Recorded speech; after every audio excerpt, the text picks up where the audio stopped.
my best friend from childhood growing up, Mr. Derick Robertson himself.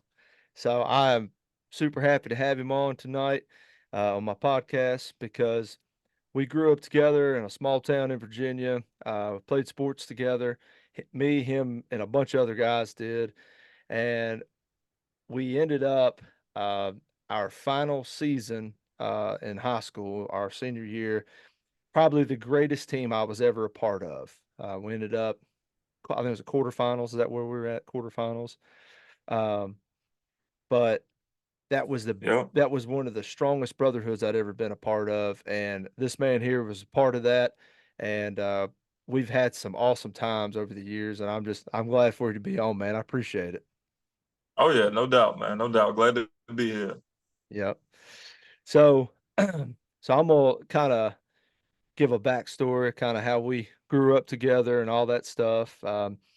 We played football when we were kids together.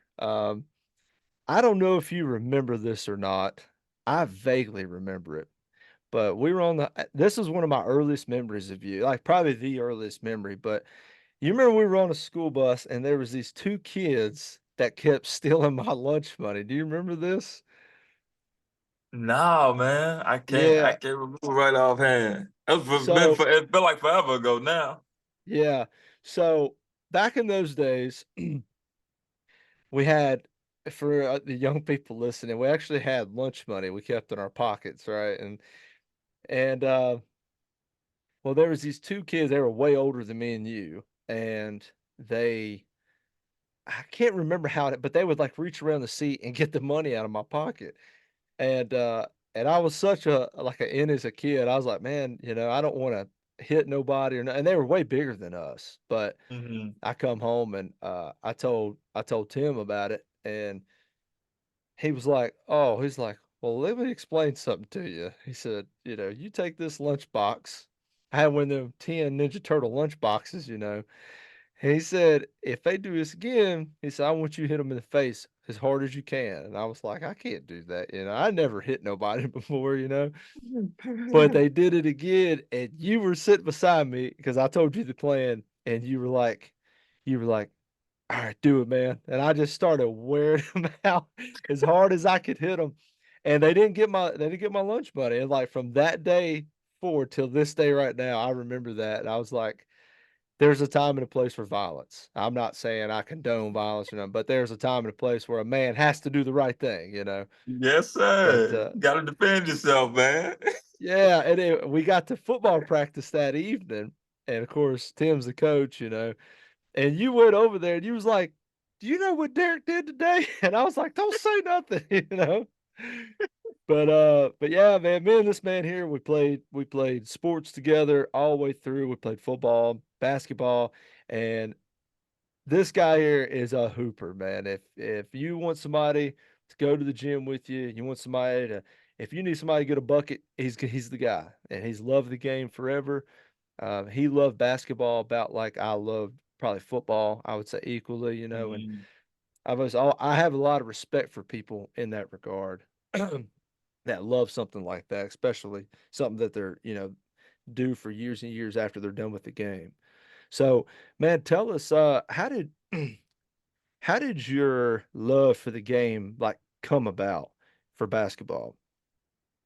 So for me, like I was playing basketball at an early age, and really, it's just from watching it. Like being a kid, like that's what's on TV. Like I remember being a kid back when I used to live. Me and my mom, we used to live in an apartment, right? And sometimes she would have a game on, and it'd be Jordan, Larry Bird. Like I'm talking about like The that old days. that point. Yeah. And you sitting there with your Fisher Price basketball goal, and you shooting and stuff like that. And it's one of them things you find out what you're good at. And I just happened to find it out as a kid, like basketball was it. I just stayed with it. My mom used to always, play basketball with me, show me how to shoot, show me Mhm. how to dribble, stuff like that. That way, then, when she signed me up at the YMCA, it's a wrap. So Yeah.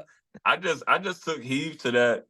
Um, and then I just went from there, man. I just loved it ever since. And man, you had that where your mom lived at when we used to ride a bus together, right there on is that Peak Street? Is that the South street you used to Street, live? What is it? South Street. South Street, that's it. Yeah. Yeah, So you lived on the same road that my grandmother lived on. That's where I used to catch a bus at. yeah, And you you had that goal out there and that concrete pad. And I remember y'all used to be out there playing basketball. We drive by like not on the bus, but me and dad or something, and we drive by see everybody shooting around. But man, you was a hooper down there at the ball diamond too though, man. yeah. Oh yeah. It's been some good games out there. Couple games got a little heated out there. But Especially with Wigs down there. oh man, you might see somebody get knotted up when you see Wig out there. Yeah, that's you play a basketball game down at the ball diamond. That usually happened on Sundays.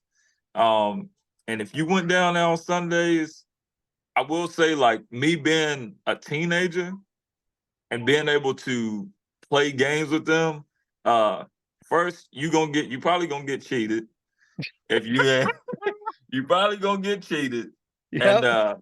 the boys gonna they gonna rough you up. They gonna make sure that you feel contact. You just not coming through that lane, going up for no easy layup. Like you gonna feel some elbows. You're not just going through there like it's easy. But doing that stuff and having the older group of guys like your Wiggies and Chain and all of them guys, man, you it help you mature. Like as a kid, it helps you develop your game even more as a kid. So I feel like during the summertime, especially where we from, bro, like we didn't really have nobody to like train us or do anything. So like No. them ball diamond runs or them runs that I would have at my house, that was my training and development or whatever. Like at one point, the ball diamond had got kind of bad. So my grandma wouldn't want me to go down there no more Yeah. because she didn't want me to get in trouble. So what she done is she ended up getting two basketball goals and building me. It wasn't a full size full court, but it was like a half. But I had two goals, so I could run like it was full court. Yeah. So man, she put that up. I have at least 40 kids at the house on weekdays after school, man. But Yeah, man, it's I listened to Jason Williams, White Chocolate. oh I yeah. I watched him on I think it was God, it wasn't Gary Payton's podcast, but he was on a podcast, I don't know, not too long ago, but he was talking about the development in kids now and exactly like what you're saying. We didn't have training. We of course I had a half court there at my dad's house too, and so I shot a bunch and just did a lot of crazy things to teach myself just how to shoot and like how to use what little bit of talent I had, to get away from pressure or to get the ball off quick, make crazy shots. And he said, I think that's missing in today's game now because kids are so driven. They're so connected with trainers and they can watch so much YouTube footage of, doing Mhm. things. And he said it takes a kid's skill set and it just narrows it and it makes them all kind of a assembly line of players.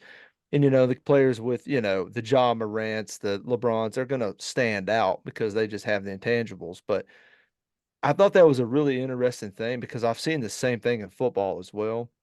And you're not Mhm. seeing those crazy dynamic players anymore because they don't have the imagination for it, you know? Mhm. But but yeah, I don't know. I'm dude, I did not know this. I learned this the other day. Jason Williams and Randy Moss went to the same high school at the same time. Oh yeah. Where was I at? How did I not know this? And Yeah. then I And learned that Alex Smith and Reggie Bush went to the same high school. oh, I I didn't was know like, that. That's tough. yeah, I didn't know that either. I was, and I learned those like back to back days. I was like, how did I not know that? And I mean, could you imagine playing them in high school back to? I mean, we played some Oh, talent. Now we played some talent, but not that much talent on the same floor. Not even close. Not I think the tough I think our toughest man, we had Logan Thomas that plays Yeah. in the NFL now. He was tough. He was a problem. He was a real Yeah. problem. Yeah. Yeah, that was there was some battles, bro. Like, yeah, I would say he would probably be the toughest outside of that one camp we had. Remember when we had to go to Nelson County? Oh my God. That was in there stifling. One dude, he still play basketball. That the guy Thomas Brown. I ended up running into him in college at LU. He ended up being a student for like a semester. He's man, dude could play. Still had it. Yeah, yeah. Yeah, So, dude, so it's funny when I when I got to college, everybody kind of they start sectioning themselves off in these area codes. They all start, well, I kind of know this guy, or I kind of know this guy. And in 540, we had a big group. Us in the 757 was kind of, we was probably, I wouldn't say 1-to-1. They probably had more players than us, but um I never realized how much talent come out of our area. And it's a oh bunch of yeah. talent, man. And I got talking to some guys from RE Lee and places like that. And dude, I mean, they had guys going to the league all the time. They got guys going to the NBA, these different schools, and they just talk about them like it ain't nothing. And I'm like, and then I got to thinking, I'm like, dude, I think I played against, I think there was five guys I played. It was three to five guys I played with that played in the NFL for like several Hmm. years. And I was like, dude, that's unreal. And you go to the Eastern Virginia, it's so much more populated, so you get a lot more talent, per capita. But um, I remember that our senior year, like I said, that was the best group of guys. Dude, we were like a family. I had never Oh felt, yeah. you know what I mean? And I Hmm. felt like we played so much better together because of that tight knit factor that we had.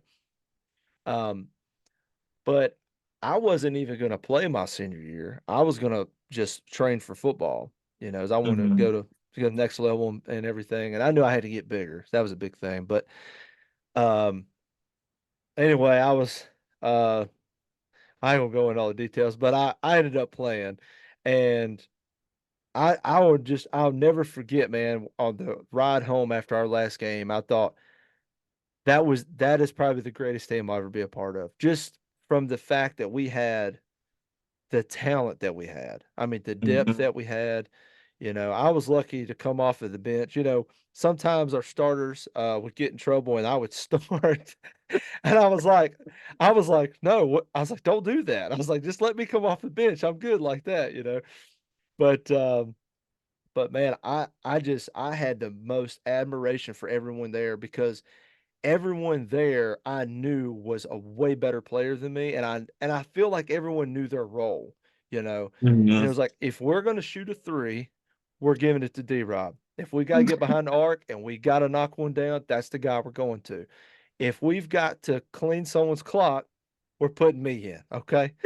If we if we need, and we just everyone knew their role. And I think that is so important in sports. And it taught me a lot for the rest of my career in football. Know your role and just do it the best of your ability and be thankful to be Hmm. there. And yeah, man, I still reminisce. That was some fun times, man. Oh yeah. I mean, yeah. Even going back down to like not even high school, but you got to think, man, we've been playing basketball together.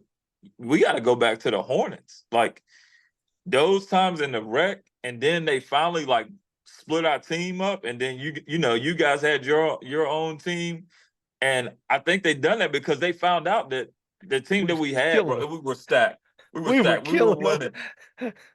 We would win it, man. And I mean, to the point, one year we won everything. We beat every team that came across us in the rec league, and then we went to Roanoke and played in that league, right? Yep.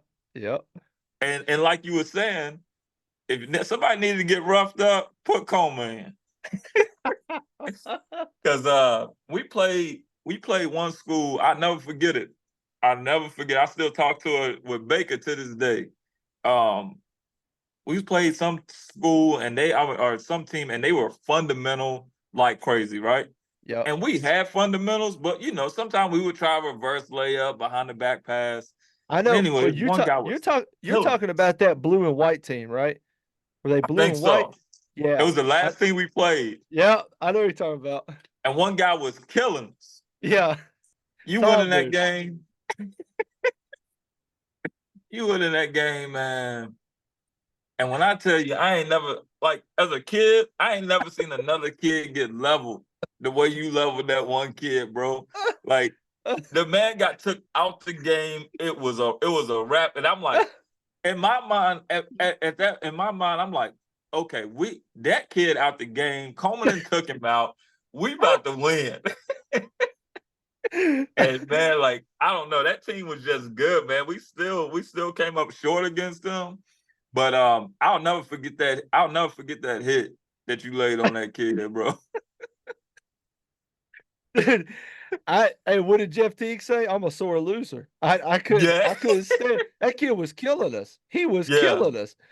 But man, I tell you something else I remember from them days was the coaches that we had. You know, Mm-hmm. Marvin McGinnis, we had Baker's dad. Mm-hmm. Those guys, man. I talked to Baker's dad probably I talked to Jerome last year sometime. It might have been midsummer this year. I can't remember. It's been a few months, um but I wished him I can't remember, I wished him happy birthday or something like that. But man, I think back to the impact that those men had on our lives as kids, Mm-hmm. and I look at that man and I have so much now that I'm a dad, I have so much admiration for those guys. I always respected them. Mm-hmm. Because Jerome would keep it real with you, man. That's what I loved about him. He didn't hold back, and he was the first coach in my life that I felt like was very honest with me about things. Mm-hmm. And as a kid, it hurt my feelings, but as I got older, I was like, man, he's so right. And I talked to him after the high school games and stuff, and and because I never got good at my left. I just never could dribble. I couldn't dribble that well at all, really. But my left was bad. It was just real bad. And I'd always tell him like, man, I'm still working on the left, and I'm like 18 years old. I'm like, I'm still working on the left, and he's like, well that's good. But I went down to the ball diamond one time, and I went down there, and I'll never forget.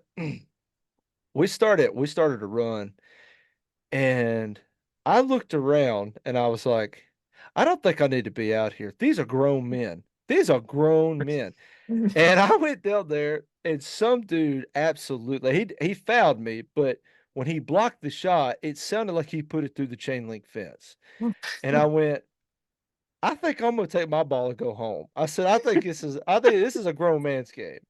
But Wiggy and those guys, man, they taught you like they made us so much better. They truly did. I didn't play down there near as much as you guys did, but those guys made us so much better. And I feel like now when I look at the current state of sports, I feel like they don't they don't have that pressure that we had. Not pressure, but they didn't have that kind of push from everybody. Like Mm-hmm. they don't have the wiggies that we had. They didn't have the guys that were hard on them and talking stuff to them all the time. You know what I mean? Mm-hmm. But I don't know. I mean, I don't have all the answers, but I look at sports and I look at sports and do you feel like do you feel like sports in general have changed? Like just the culture of sports? Completely, Yeah. completely. Even from when we played, it's changed. The game now, I mean, yeah, when we played, yeah, you can shoot the three, but now, I mean, I can only imagine if I played high school basketball now. Like I thought I shot a three now. Like I would really let it fly. I would really let it fly now, man. But it's you gotta look like now. I feel like even the kids are more athletic. Yep. which is crazy. Like you look at a lot of these younger kids, and it's like these kids dunking in middle school now, man. It's And crazy, man. yeah, it's insane to watch. But it's fun. It's good for the game.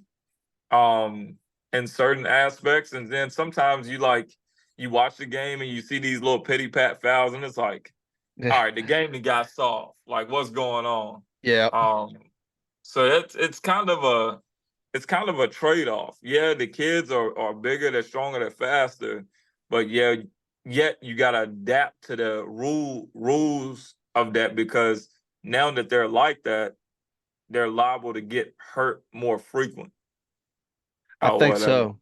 I think so, man. 100%. And it's to me, I've noticed it in the last like 10 years. The last probably well, let's say 8 years. The last 8 years, to me, football and basketball, like they've accelerated into a direction that I never thought those sports would go because I think that the Premier Leagues, the NBAs, the NFL, I think that they started making rules. They want an offensive game, right? That's what sells tickets. Um, and so that trickle effect starts coming down. So NCAA is like, all right, well, we're gonna, we don't really need people. We don't need Carl Malone punching somebody in the face. Okay, we don't need Dennis Rodman choke slamming somebody. And so that just keeps trickling down over several years, and now we have the product that we have now. Yes, the kids are bigger, like you said. I mean, when Zion Williamson come out, I remember watching his high school film on yeah, dude, it was unreal. And I was like, dude, if that guy, he looks like LeBron now. LeBron didn't look like LeBron in high school like he did. No, And I said, no. he's gonna kill the league. Like he is as violent as he is, he's gonna kill him. And there's been several guys that have come out that, have that talent, and you just see it kind of it like they water it down, man. It's like you don't see the Jordans getting in people's faces and fighting, and you just don't see that anymore. Malice at the Palace. You just don't see that No, anymore. And I guess that for me, the jury's still out if it's good or bad. Like you said, the kids they're. I don't know if they're more talented or if they're just more exposed. You know what I mean? yeah, Um, I don't know, man. I mean, you get in that discussion where you go, if we put if we put the 95, 96 Bulls out there and we put the current champion and they run a game, what's it going to look like? We put the Utah Jazz out there from back in Karl Malone's day, what's it going to look like with the current team today? And there's going to be a lot of hurt feelings. There's going to be a lot of hurt feelings. Is a team today going to outshoot them? Is a Steph Curry going to get back here 35 foot and just wet it up? Probably. Um, hmm But I think once you get inside that box, it's a different story. yeah. But 'Cause you got to but think, like, just saying that, like, what if that KD Warriors team went against yeah, that Bulls team? And I don't even like KD. I don't like him. I feel like he sold out when he went to the Warriors. of Uh, course he did. but I mean, I'm gonna tell you Th- now, Perry that's and them. talent. That's Yeah. dude.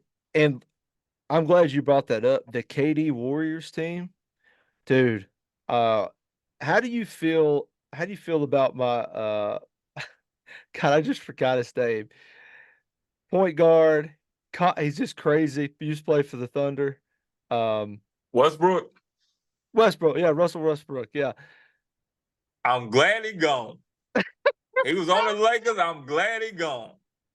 He was selling my boy Bron. He's shooting shots, he hitting the backboard all hard.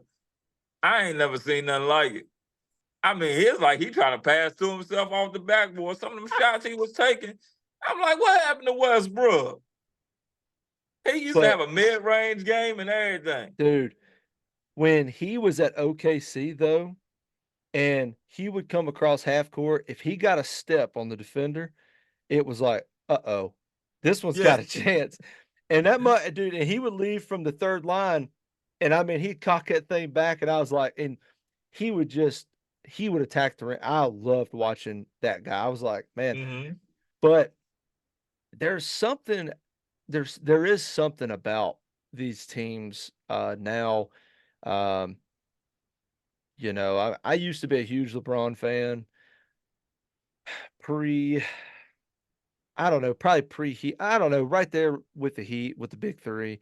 But Mm-hmm. then after that, I don't know. He just started to me.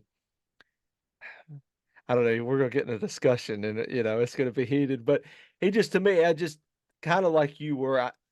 I think LeBron is probably the greatest athlete in the world, probably, Mm-hmm. arguably for sure.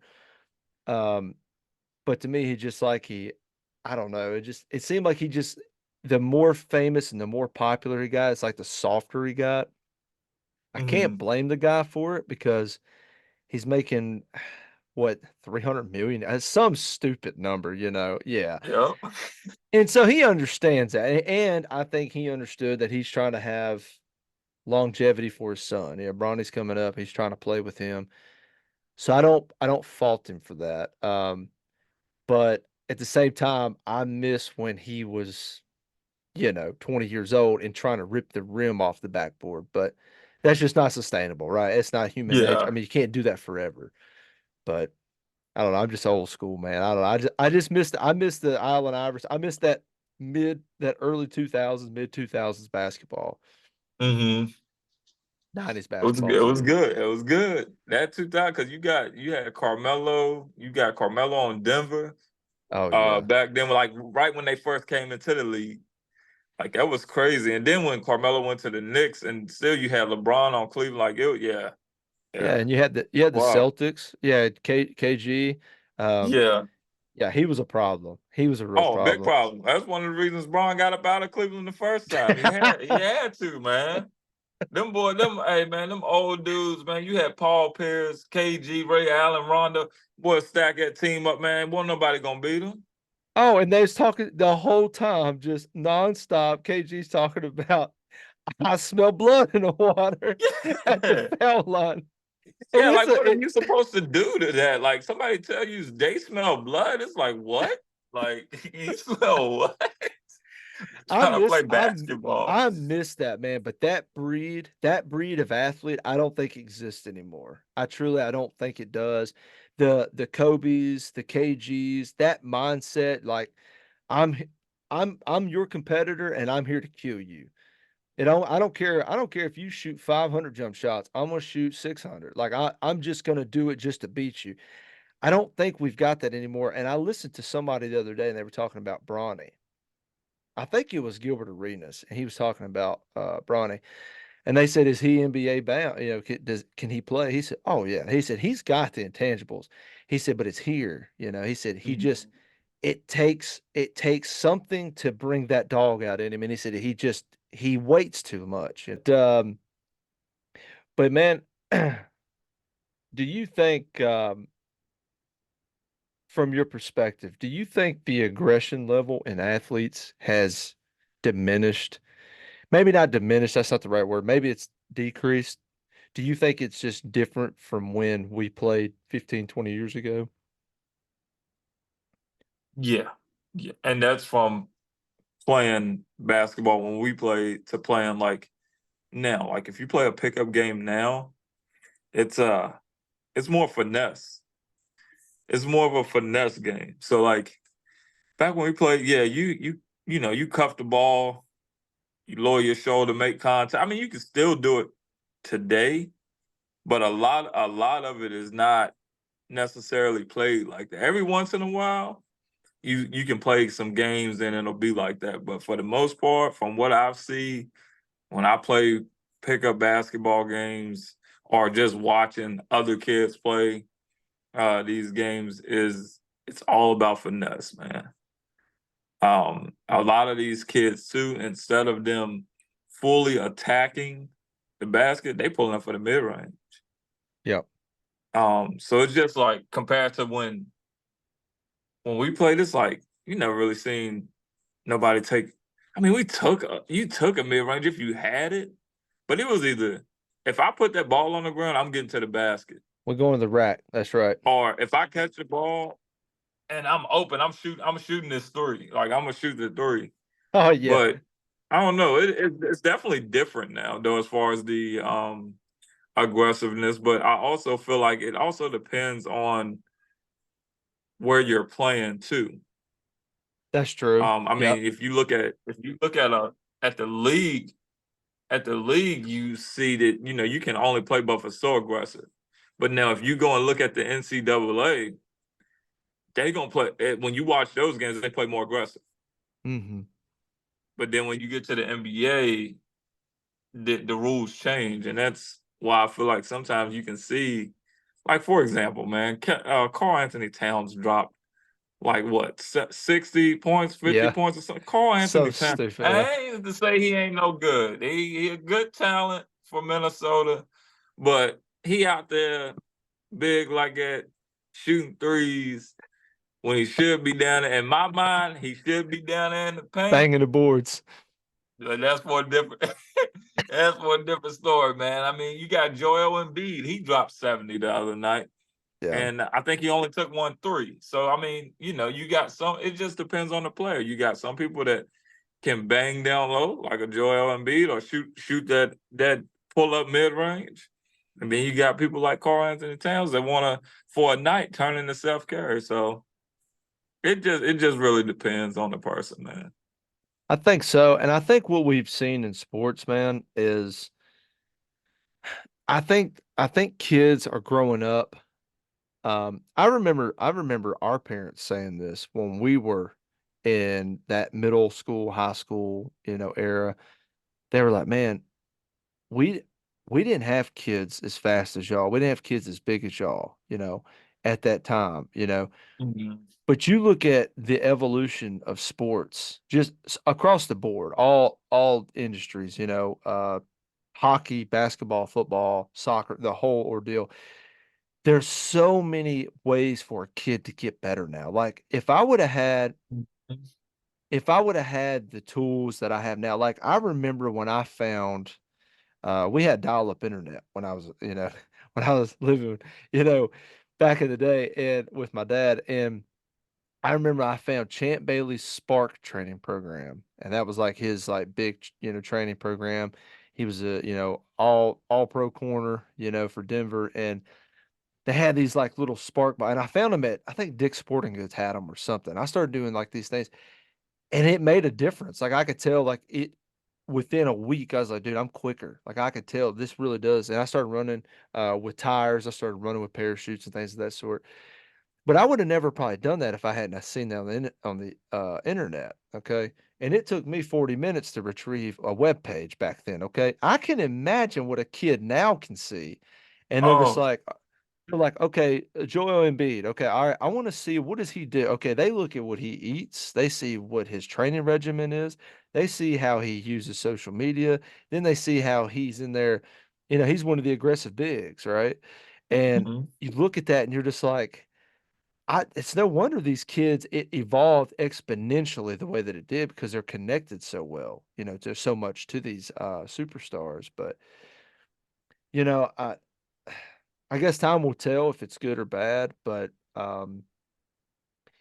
there is a diversity, I think, now. I mean, would you agree that you got big shooting threes now? You got Steph Curry's, half court is that's in I mean, it's a we get across half court, probably going in. Yeah. I mean, to me, it's more diverse now. And I think I seen that. Um, I'm talking a lot here, man. I brought you on so you could talk. I You're apologize. fine, man. You're fine. But I feel like it was somewhere there around the 2010, 2012 time period. I started noticing a shift in sports. Would you agree to that? Mhm. Yeah. And it was like, Yep. I don't know what it was about it. I don't know. And I always question, like, maybe I'm just getting older. Like, maybe it's just me, and maybe it's anecdotal what I'm saying, but um, there was a shift in it. But man, I still look at guys. Steph Curry is so fun to watch. You look at John Morant. If he could just stay away from guns, he'll be good. All right, just hey, Get away. Stop it. You're a millionaire. Quit it. What are you doing?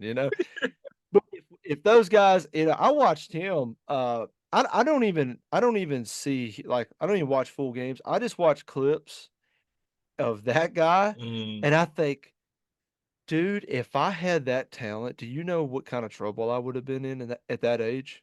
If I would have had his talent, Wait. D-Rob, I don't know. Yeah, man.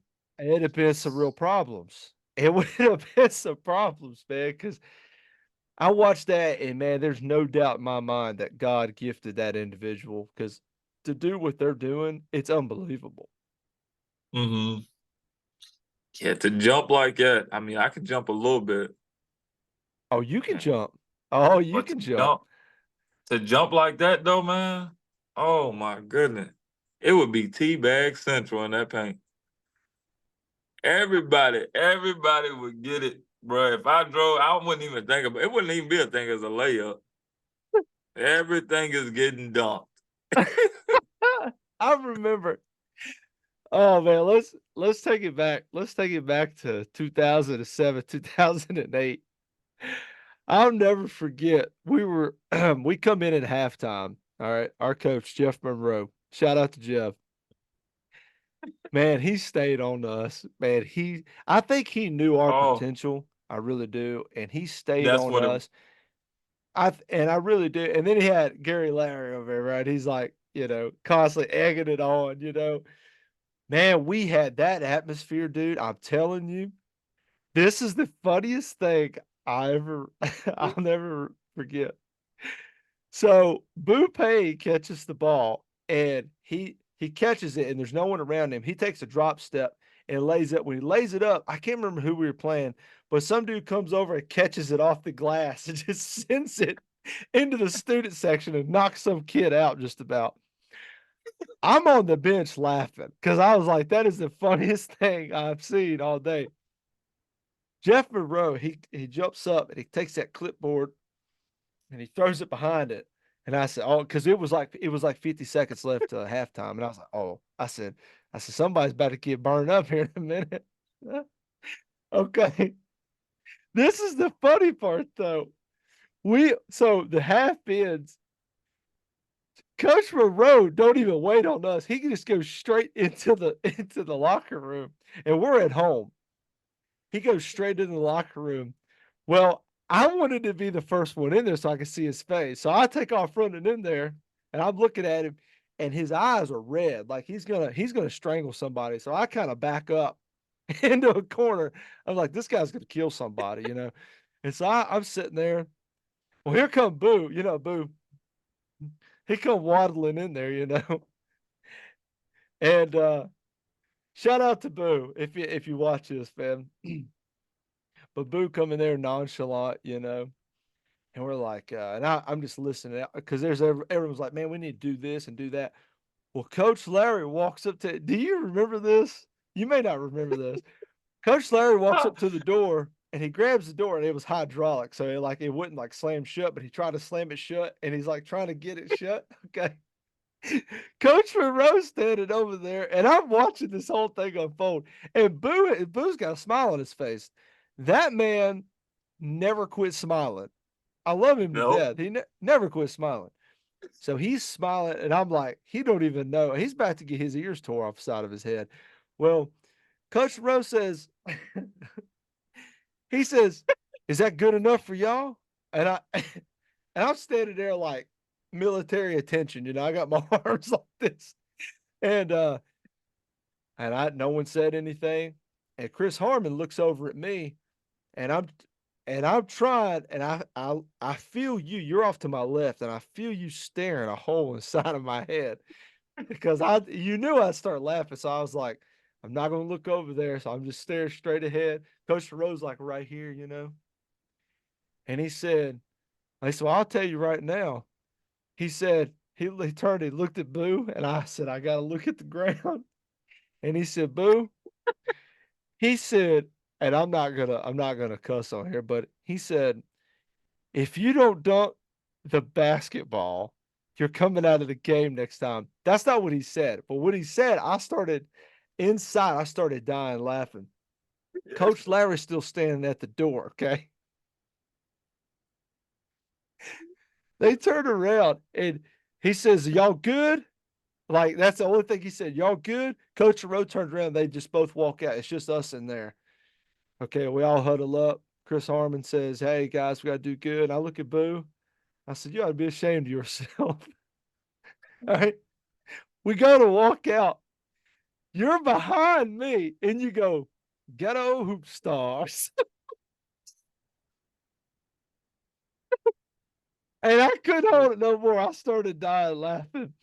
And because that's what you said all the time. You said "Ghetto Star" from Coach Carter, Samuel L. Jackson, dude. And I started dying laughing, dude. And I remember going back in the game. I don't remember even who we were playing. I was like, dude, we're about to kill these cats. But I just remember thinking, if you could go into the halftime and laugh about somebody getting their shot blocked, and you know what Boo did? Boo dunked the ball like 3 times that next half, and he dunked it hard. And I was like, yeah, I wish I could do that. Man, I remember that. I do remember that. But I also remember us playing, this was like playoffs. This was like after our district tournament. We had to play Stewart's draft. Oh yeah, I remember And this. we could lose. Like we could not lose. If we lost, that was the end of senior year. That was it. And man, we came out there so flat. We came out Oh, flat. flat, very They flat. was I mean, they was that first half, they was kicking our butt. I remember But they going up were for a lay. I caught a pass. I remember catching a pass and went up with the softest left. Somebody sent it off the backboard. And I'm just like, I think to myself, like, why did I not jump? Like I barely even jumped up to go up for the layup. Kid sends it off the backboard. We go into the half and go in there and Coach Larry, because before that game started, we was at the concession stand eating hot dogs, all that, right? Coach Larry comes in there because Coach Monroe already hot. Oh I'm yeah. like, my whole thing is, bro, like I don't wanna lose. But at the same time, when you would see Coach Monroe coming there and you would see Coach Larry, the thing is not to don't smile, don't Don't have a smile. smile on your face at all, and don't smirk and act like you about to laugh, because if you do, somebody it's gonna be a chain reaction and we all gonna get in trouble, right? Oh, I know it. Coach Larry comes through the door. He says, "You know why we losing? You know why we losing?" And we all looking up at him like, like why, right? And he says, and I'm not gonna curse or anything, but he said, because before the game, y'all was out there stuffing your effing mouth with hot dogs, bro. I'm gonna tell I you know. now. I'm gonna tell you now. I looked at Trev. I looked at Trev, man. And when I seen Trev take his jersey, and he kind of just done like this, like he was wiping sweat. And Trev wasn't wiping no sweat because Trev hadn't played yet. And he act like he was wiping sweat. And I look over and I see Chris, and Chris put his hand over his face like he wiping some off. Bro, it took all I had. I'm sitting there like I can't wait till they walk out so I can at least go to the bathroom and laugh like crazy, man. We we got it together. We got it together. We came out there and won. Thank God, Uh, cause dude, but and they weren't even that good. They weren't even no, that good at they all. weren't they weren't good at all, bro. They weren't good at all. We came out there the second half and got the job done. But But for Coach Larry to say we was losing because before the game we was stuffing our effing mouth with hot dogs. Bro, like still to this day, I laugh at that till this day, man. Because it was dude, true. I mean, dude, I know it was I so I ate true. at least 2 hot dogs for the game. Dude, do you remember how fun those district tournaments used to be? Oh yeah. Dude, when we Oh would yeah. show up to like JF, because I think JF was our senior year, Yeah. and Yeah. we got in there and every team was just like kind of setting in the state. Dude, that was one of the funnest times I'd ever had. Right around Christmas time, man, it was awesome. Packed And house. packed house, dude. It was packed out. And but dude, I remember like just because dude, Coach Larry would say like these one-liners, and like you are constantly just trying to like you're serious, and it's like, man, we got all right, come on, guys, and I'm just trying to get out of the way is all I'm trying to do. I'm like, yeah, y'all got it, guys. I'm trying to like tell everybody good job, keep the spirits up. And then Coach Larry say something like the hot dog remark, and then you kind of lose all faith. You're just like, dang on, man, say all that. Yeah, man. So Coach Larry, he would get you in trouble quick too, though, because so we lost to I think it was JF. JF wasn't that good our senior year, but we played them. We played them at JF. So we ended up losing. Sonny Farmer went off. Rest in Oh peace. yeah. Yeah, rest in peace. Yeah. Sonny Farmer went off on us. All right. I think he dropped like 4 or 5 threes on us, like just nothing. Okay. We end up losing the game. And I remember being so disappointed in us. I'm like, dude, we are so freaking good, man. They're not that good. They're just a rival. That's all it is. And Mhm. get on the bus, and Coach Larry grabs my arm, and he says, hey, he said, now we got practice in the morning. And I said, thank God. He said, now, he said, you're supposed to be the leader of this team. And I said, okay. And he said, now tomorrow morning I need you to lead. Coach Moreau walks up.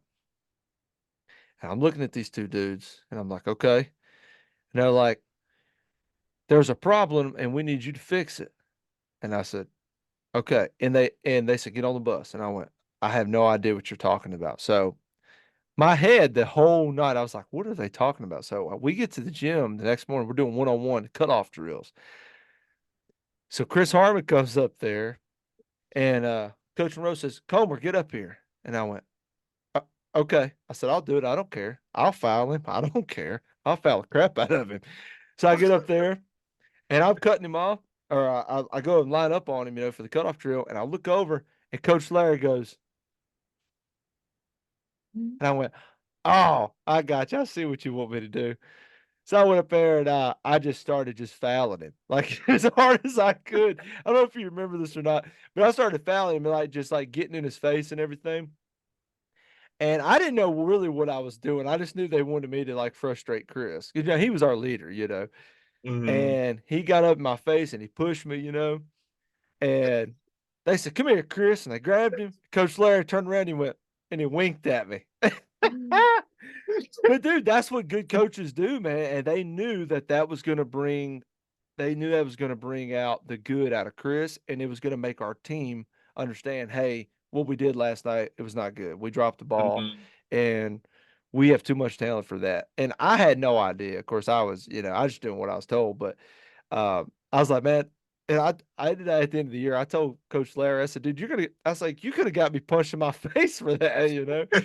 But me and Chris still this day, man. I talked to him the other day on Facebook. Um, his little girl, well, I say little girl, she's playing, high school ball, Mhm. um, but yeah, so I wished him good luck or something or good job, or I can't remember what we talked about, but yeah, I try to keep up with everybody, man.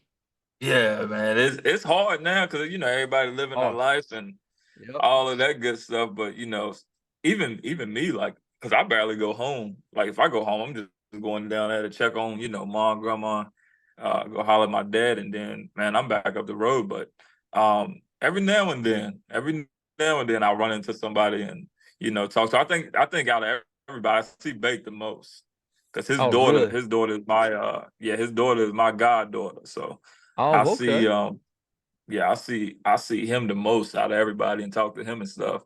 But everybody seem like they doing good though, man.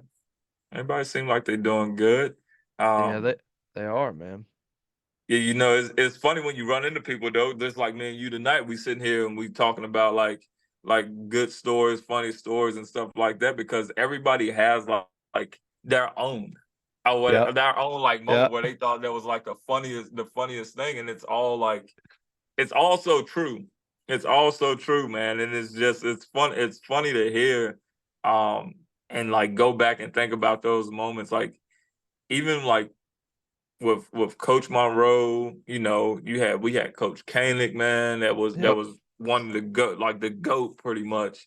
Yep. Um, out there at Liberty High School. HT, you can't count him out. HT, We was yeah. on B team, man. Like, Yeah. you know, he's sitting there, we're at practice, and he gets mad and bounces the basketball, and smacks It him in hits the him in the chin with his face.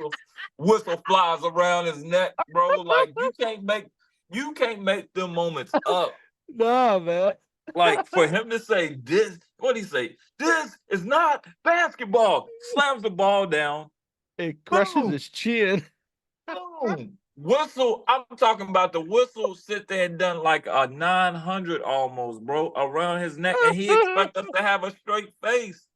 It's like, it's like, coach, you about knocking yourself out, man. Like, but yeah, man, it was definitely some good moments, some fun moments, man. And I think the biggest thing, like you said, that was definitely the best thing I've been a part of. Yep. And when you look back at it now, um, you know, as a kid, like, man, like why Coach Monroe so hard? Like, why he's so hard on us, Yeah. man? I'm like, what's his deal?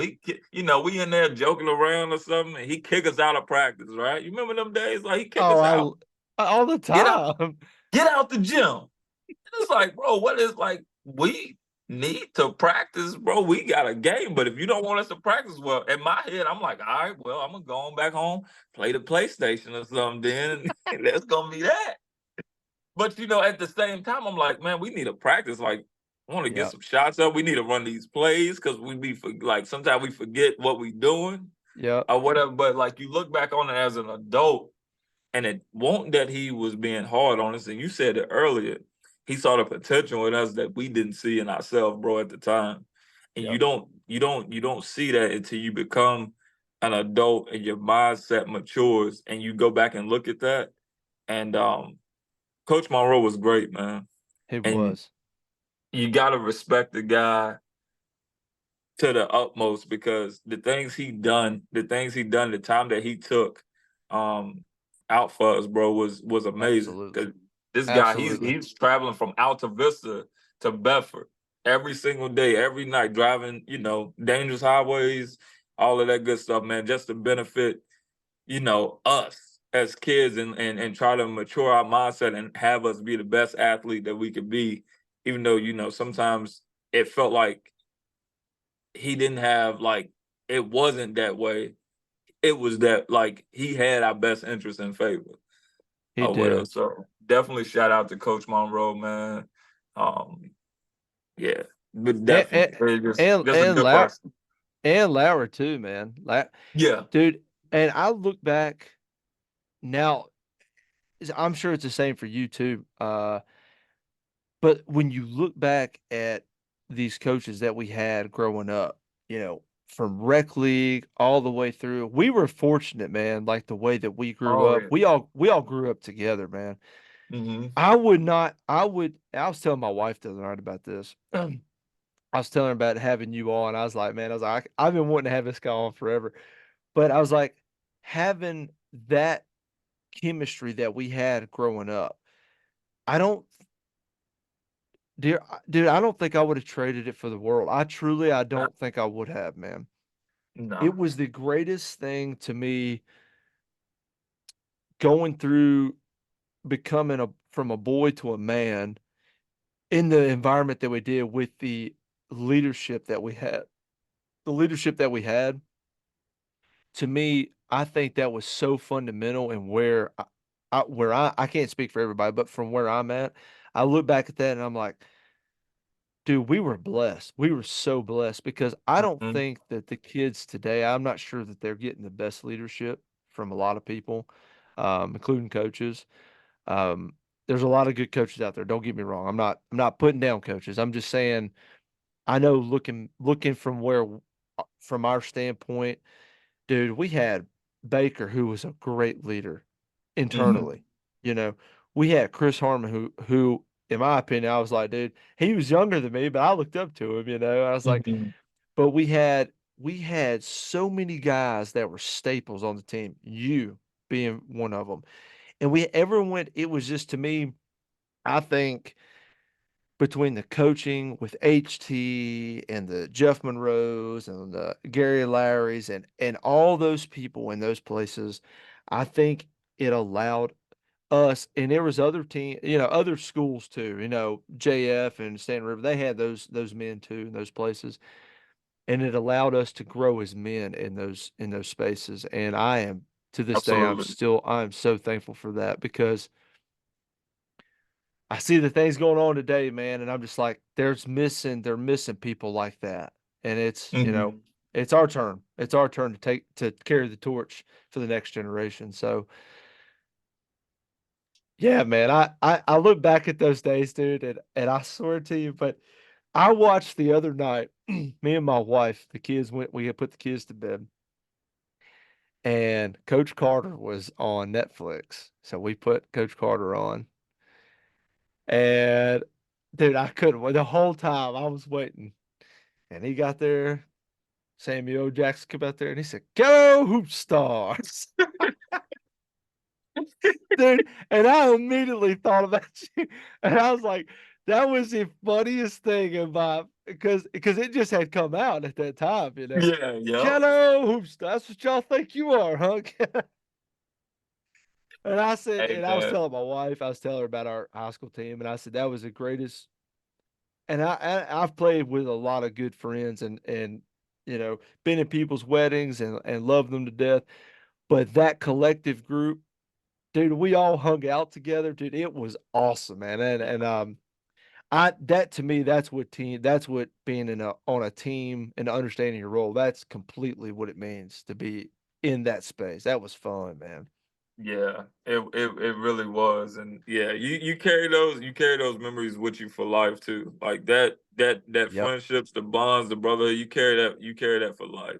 For It's like life. it don't even matter. Like anybody that's on that team is like, for example, like we doing this podcast right now, bro.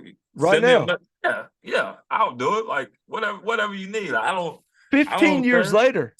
Yeah, yeah, yeah, So, man. Like, do you remember when they did the honorary night for Peanut Arrington and all them guys from the '08 or from the '98 class? Do you remember that? Remember our hmm senior year? And I remember standing there and uh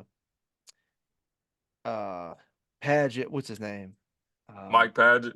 My Paget, Peanut, and all them guys come out there. And even still then, I'm like, dude, them guys are athletes. Like you can just look at them and tell them like they still got it. Oh yeah. And you look at their record 102-4, and you're thinking, my God, dude, that's some talent, man. And all of them guys showed up there that night, all of the whole team. And I remember sitting there with all of y'all thinking, I was like, I wonder if that's going to be us in 10 years. D Rob, here we are 15 years later, dog, That's it. That's making it it. happen, dude. And That's it. I try to keep up with everybody. It's like you said, it's hard because everyone's got their own life now, but Facebook makes it a lot easier because you got, I keep up with you, Baker. I keep up with Jerome. I still keep up with Jerome quite a bit. Um, Mhm. Shaquan, I keep up with him quite a bit. Uh, and it's funny because you go off to college, man, you meet a whole different group of people, you know. Yep. And so you get on your Facebook and you got all these people and you got all these people and then you got your family, So and it's all intertangled, and it's funny, but um yeah, man, I mean those memories you carry them for life. And I've worked with people, man, that they're super big, getting their kids into school, like they're big in academics, which I think is big. Academics is big, but and I tell them, I'm like, man, you got to get your kids into sports. And they're like, yeah, but sports doesn't do anything for them. No, it does. It does a tremendous amount of social interaction for your kids, but it teaches them a lot about life. Like Jeff Monroe and all those good coaches we had, those were men teaching us how to be men. And Mhm. and I was like, I've explained that to people, and I'm like, you got to understand, man, like those kids need those experience. They need to be told, get out of the gym. Like, Mm-hmm. you need to get out of the gym. And like you're saying, we're sitting there like, do you remember? You may, you may remember this. So one of the time we got kicked out of it. For anyone listening, we got kicked out of the gym multiple times. It wasn't just a one Oh time yeah. thing. So we got kicked out of the gym, and me, you, and Baker, we were all through the upperclassmen. We looked at each other and was like, dude, we got to run these plays. Baker was playing point. You're at two, and I'm wherever they need me. Okay, I'm a fill in, and I'm sitting back there, and I'm like, yeah, we got to run these plays, you know. And we get out there and we start running the plays, and we go full. We start running a game. We go full court, dude. We're subbing in on the fly, dude. It was fun. I was like, dude, this is awesome. I wish this was Mm-hmm. like the real games. So I get some more. I get a lot more tick if I was in like this. So and when we come in, all of a sudden we hear the door slam shut. I know, probably, I don't know, I'm gonna say 3 runs, right? Turn around and there's Coach Heroe and Coach Larry standing there. They said, what are y'all doing? We said, we're practicing plays. They said, we told y'all to get going. And we're like, yeah, but we have to run the plays. And I remember, and you may not, I can't remember when this was. I know it was our senior year, but they said, Yeah. and they just went, all right, keep going. Them dudes was standing there the whole time. They just want to see how we was going to react, and we went Mm-hmm. and ran it the whole time. And then when it come to where they wanted to get technical and start teaching plays, and going through all that, they started talking like, "Hey, let's switch here. Let's do this." And I was like, and it was a smooth transition. I was like, dude, that is just like it was like some kind of psychology they used on us, and it's just Oh yeah. I don't know, man. To me, to this day I still respect those dudes. Like I still call Coach Monroe coach. Like I still call it coach. I talk to Yeah. him on Yeah. Facebook. I just out of respect, you have to, man. Out of Yeah, respect. Yeah. yeah, man. And I mean, all of y'all, man.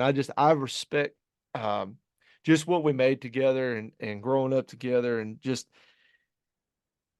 I don't know if kids get that as much these days because people move around. I'm part of that. You know, uh, moving from here to there, and yeah, well, my kids are, they're getting older, but man, I look at all of us growing up, the cousins, the older siblings that we had, the younger siblings that we had, with you and your brother, and it's just like it's like a staple. It's like, man, we're gonna go and do here, but we can cut this next part out if you want, okay?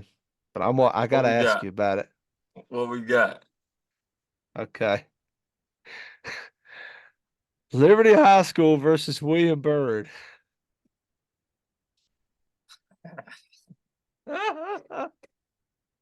Hey, we can cut this out. We can cut it out if you need to. But so I'll say this. 70-0, I huh? do what? It was 70-0 on it. 72-0. Yeah. So my Haley and Leslie called me and they said, hey, did you hear the score last night? I said, nope. I said, I don't, because I don't really keep up. At that time, we're squirrel hunting, we're fishing and stuff, so I don't really keep up that time of the year. I said, no, what's up? And um, they said Liberty got smoked last night. And I was like, well, how bad? They said 72-0. And I went, or 71, whatever it was. And I was like, were they, what were they playing? Chess? And they said, no. They said, but here's the funny part. They said, you got to look at Derek Robertson's comment on it. Dude, we pulled your comment up and I fell out on the floor laughing. I just started dying laughing. And I was like, that's my dog. That's the dude I remember. And you were like, did they play the Bedford Cubs? Yeah. Yeah, bro. And Like, then and people got on there, and I'm oh, not gonna highlight nobody, but like I oh remember people man. they was on there and they They was started they started tearing your comment up, son. oh, they was hurt. They were I didn't realize my word meant so much to so many people, man, till that post. I didn't understand my word meant so much to people. But bro, like honestly, the so they got good coaches there, right? They got good coaches there. And the only reason I seen the score, bro, is WSET put that score out there, and they probably shouldn't have. They ain't have to put them out there like that, man. I was just scrolling. I follow the news down there. I seen that score. I said, man, ain't no way. They ain't score. I'm like, bro, like that, and that's what, and it's just quick reaction. I'm like, oh, you know me, bro. I'm gonna crack a joke. I'm gonna crack a joke. You might laugh, you might not, you might think I'm a butthole. I really don't care. I You know, right? laugh. Like I laugh. I don't care because it don't make me no money whether you like me or you don't or whatever. Yep. So like I'm like, oh, okay, like he ha ha, did they, who did they play? Did they play the Minutemen or they play the Bedford Cubs? Post, boom. Bro, I go eat, I come back, I look at my phone. I kid you not, bro. It's gotta be at least 30 comments when I come back. I'm like, people telling me like they ain't got students to fill the team. I got other people posting, bro, like, oh, like trying to be positive about it or whatever. That's the ones And that bro, kill like me. that, bro, you can't be positive about that. No. And I understand. I understood after the fact of reading a book of comments from a bunch of angry people within the town of Bedford. Bro, they didn't. The kids ain't have a full roster, right? I don't know that. I don't live down there. I I see don't either. Yeah. 72. I see 72-0, and I'm thinking, dang, they must not even went out there. You couldn't kick a field goal. I'm like, we can't even get close enough to kick the field goal. So I'm thinking, these are kids of age, right? Come to find out, the team, they don't have a solid team. Barely got enough team to players out there to make a full team, Yeah. right? So That's what I come to find out. they got a bunch of Hey, freshmen and sophomores, right? So I'm like, oh dang, like all right, cool. Now I know the full story. My bad. My bad. I ain't know. I'm not down there. I don't live down there. I see a score, and I'm just like, man. So then you got people. Then you got it was like, you got people. Then someone was leaving, trying to get disrespectful. I just laugh at it because honestly, like it's like, bro, I really don't. I don't care or whatever. Like I really don't. So it's like, I laugh at it or whatever, and I didn't play football, bro. So, but like, the score don't is mean what I it can't is, speak on though. it. Yeah, it don't mean I can't speak on it. There's some Yeah, people it's that ain't play. public. There's Yeah, some people that ain't play basketball, that's but they can right. still get. They can still speak on it. Okay. But yeah, man, it's people got a little. They got a little hurt about that comment, man. And I was like I remember telling my wife, I was sitting there laughing at the table. We was going through the comments. I'm sitting there cracking up, man. I'm just like, let me, I balance it out. Like, I'm not gonna apologize for my joke. Like it was a joke. You either got a sense of humor or you don't. I think I hope the program well. I do too. I hope Yeah, the program well because it's one of our guys. alumni that's coaching that program. And you Yep, want him to be successful and you want yep, him to be great at what he does because we know the potential that he can do. Before he was there, he was at Glass. He done a tremendous job with that program. And he yep. can do the same. He can do the same at our high school. It's gonna take some time though, because they flip-flop so It's many of the, it the did. ADs, the Yep, coaches and yep, all of that stuff. yep. Well, the thing I was like you, man. So I didn't know he had gotten that bad. I didn't know that they only had like 500 students. It was something stupid. Like all these players had Mhm. transferred. Liberty has historic. If anyone doesn't know, the high school we went to is historically known.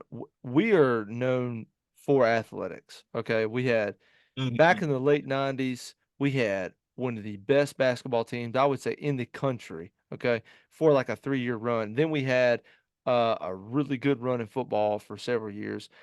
But the area we're in is just a talent rich area. I don't know why, I can't explain it. But it just the way from Roanoke to Lynchburg is a talent rich area. But for some reason, all of these kids started started moving to different schools. I didn't know. I'm like you, dude. I did not know this. Hmm. So when I seen I seen like I seen the box score and I went, wow, did they have a team out there? You know, and I knew Daryl had taken over the team, and I like you said, I wish nothing but the best for him and anyone that coaches out there because that's one of our guys. You know, that's somebody we played with, Hmm. but 72 to nothing. Somebody's got to take some pride somewhere. All right.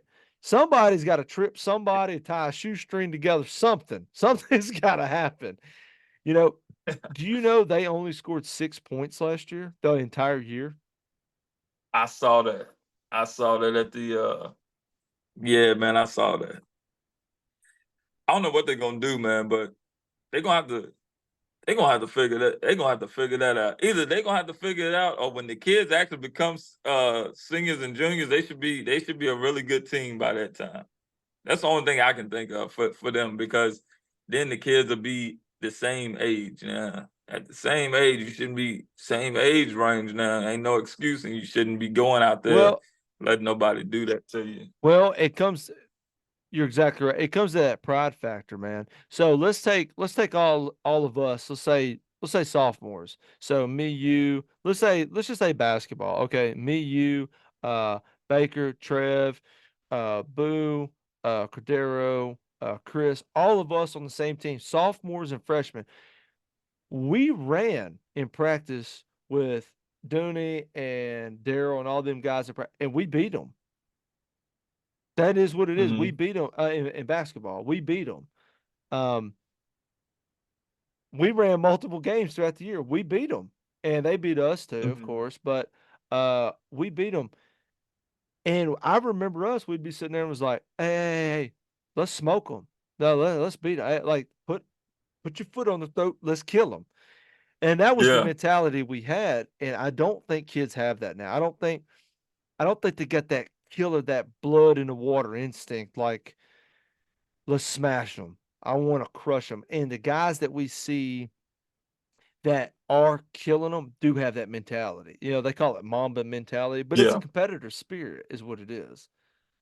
You Hmm. know, and it's like, That's true. do what? That's definitely true. I feel like a lot of the competitive nature is gone from a lot of the kids. Not all of them in our area, Not but I feel like not all. it's definitely not like it used to be. Yeah, definitely not all of them, because there's some good kids, man. There's some good kids still left in Bedford that play sports. I mean, they play Yep. different sports. Some of them are on that football program, and I mean, I think they'll be great. I want them to be great, Yep. because that's hometown, and you always, That's at the end of hometown. the day, man, you always gonna go for the hometown. Um, but it's just definitely different. You do have kids going to um different schools. You got kids going out to JF. You got kids going out to Stanford. Some kids are going, going out to Roanoke, going out, Lynchburg, whatever it takes for them to be, for that kid to get seen and try to get to the next level. And I get it, and I understand it. But at the same time, what happened to represent where you from? Is all to me, and that goes back to, and people can say it's an old school mindset or whatever. So be it.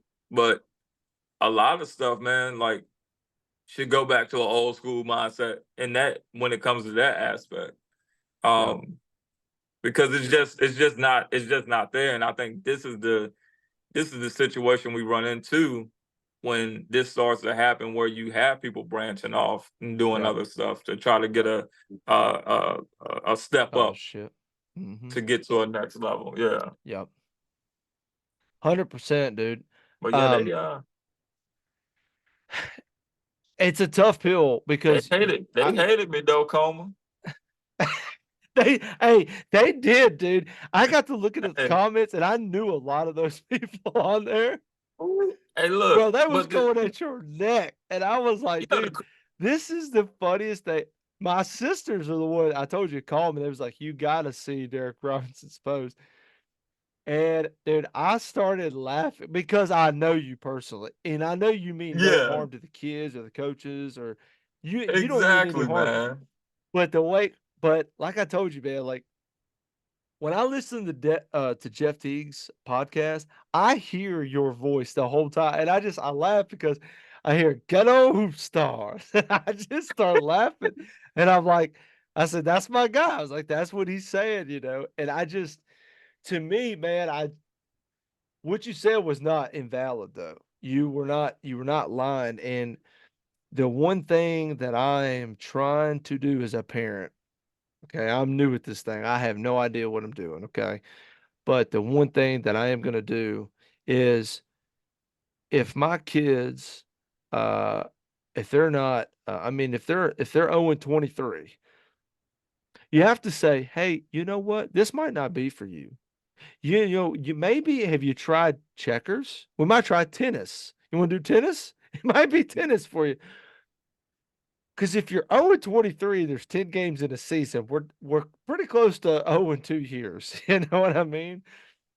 But but I think that accountability, it goes back to like you were saying earlier, the Wiggies, Tim, it goes back to your mom out there playing ball with you. It goes back, D-Rob, dude, do you remember, man, late 90s? Do you remember us going to school, OB Blake?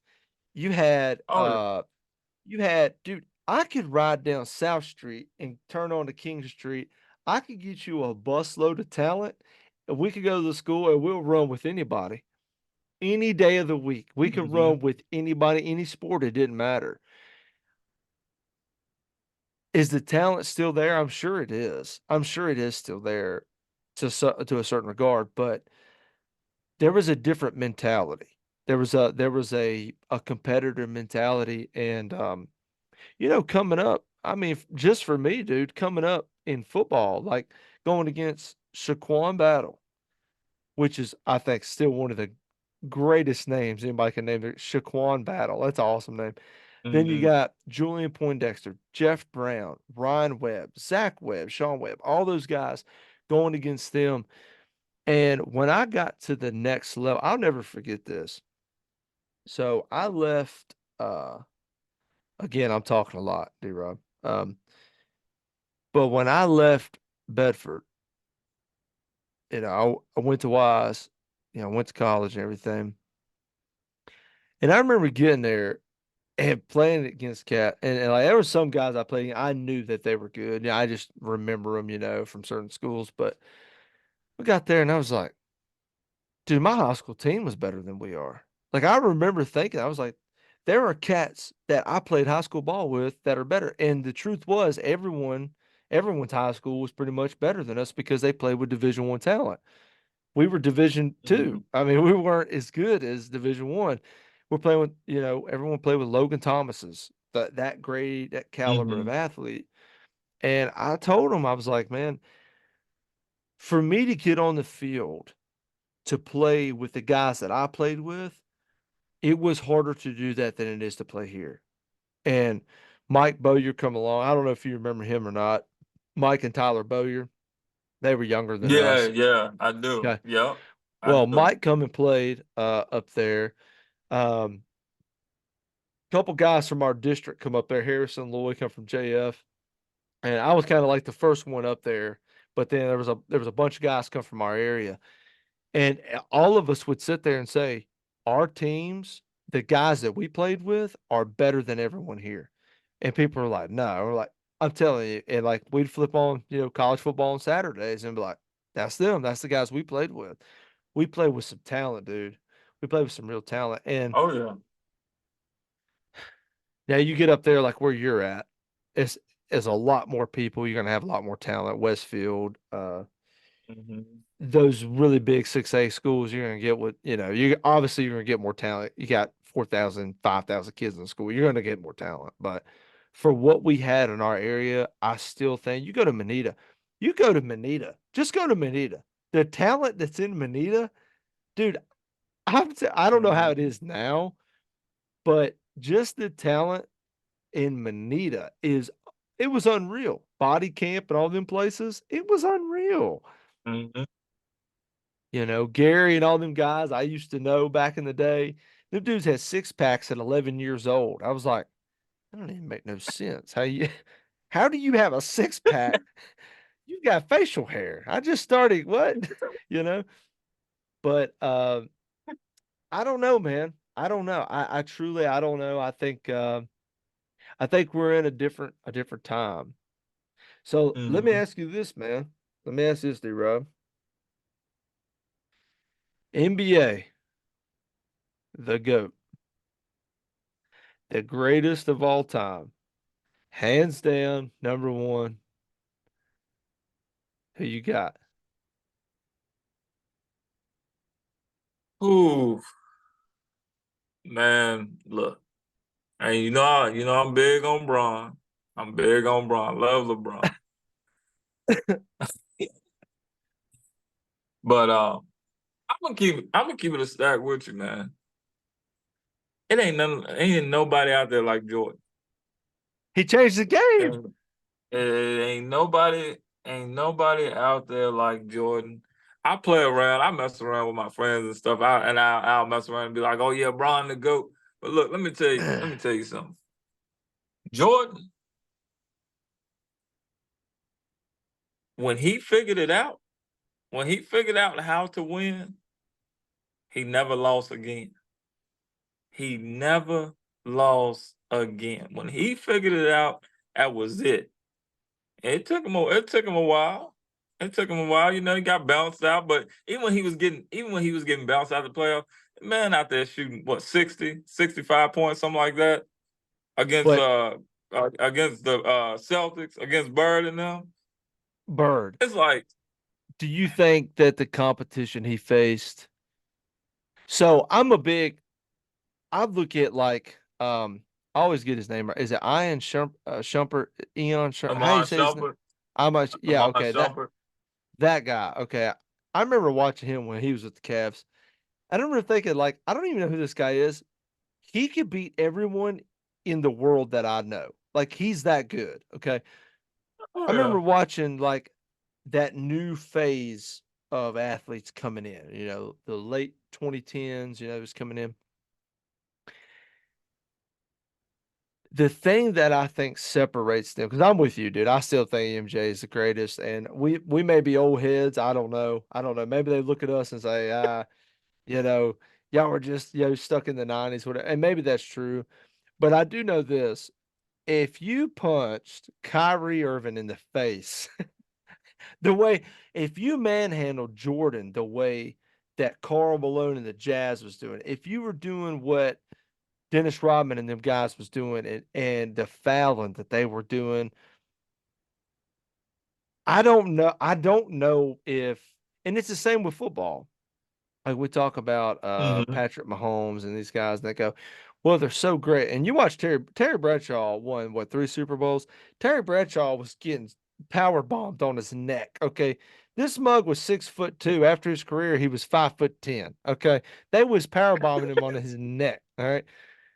And then they say, and they go, and I tell people, and they're like, man, this receiver is such and such. He's got a wingspan of 6'5", 6'7", whatever it is. I'm like, but if you put your helmet in his rib cage, that wingspan goes from 6'5" to about 3 foot.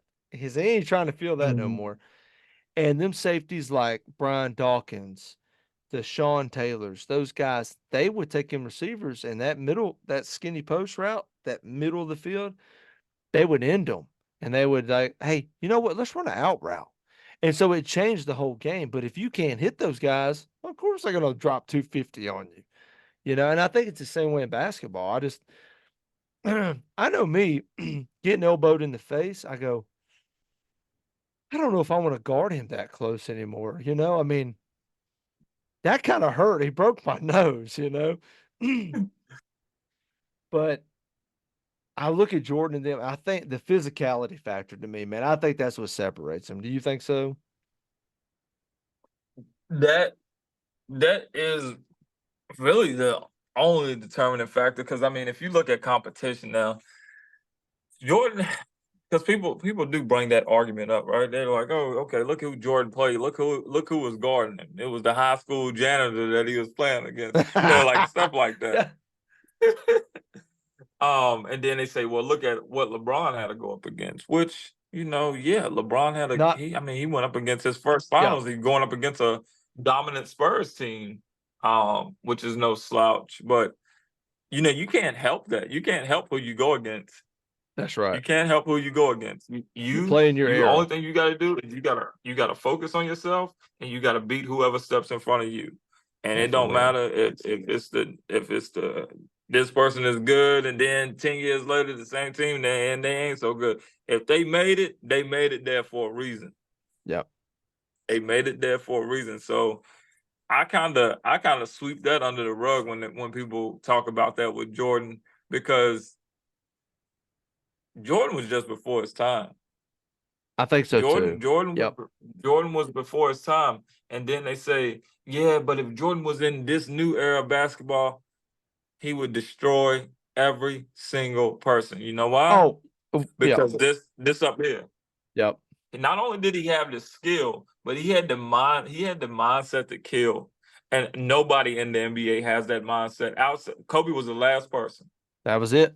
That's that aggression Kobe was the mentality. last person Yep. to have that killer instinct to go out there and destroy his opponent every single night.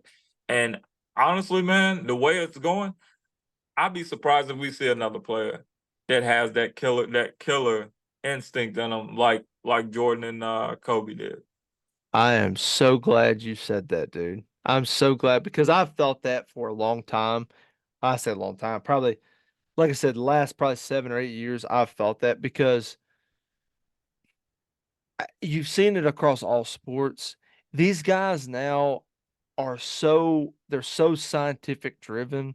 It's like, well, I got to have a hyperbolic chamber. I've got to eat this way and this and that. You got Chad Ochocinco over here, who to me is still one of the greatest. He's eating McDoubles. He's like, you don't need to eat all that stuff. He said, either you're a dog or you're not.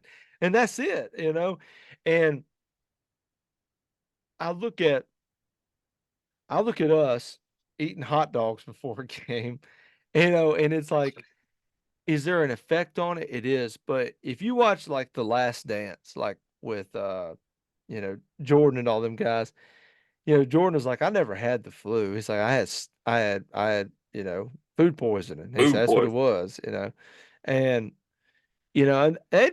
dude, they were drinking beers at halftime. NFL, same way. They was drinking beers at halftime, they smoking cigarettes. And they would Mm-hmm. leave with, they would make, $500 or whatever it was. They'd go back to pouring concrete and building decks. And then they'd come Yeah. back in. Now you've got Otani out here, in the major leagues playing baseball, making $900 million over 7 years or whatever it is. Something stupid. And Mm-hmm. that dude is not going to be as hardcore as a guy pouring concrete 5 days a week. He's just not going to be that guy. And I think for us, man, I think for us, when we look at the whole spectrum of sports, our society has gotten really good, right? I mean, our society, I mean, you never even have to leave your house anymore. I mean, that's how good society is. You can DoorDash, you can Uber Eats, you can do whatever you don't even got to have a car anymore, especially if you live in a super populated place. But I think that has an effect on sports. I really do. Mm-hmm. Yeah. I mean, as guys, contracts now, you can have your worst player on the team. They're well off. They're Yeah, well well off with a off. Yeah. contract. Yeah, Yep. yeah. I mean, there's the worst person on the team. They're still pulling 3 to 5 million. Which is stupid, dude. It's Yeah, stupid, man. All right, man. Hey, yeah. let me ask you this. All time, top five, who you running with? Basketball. All right, you gonna have to. I'm definitely. You gonna have to give me LeBron.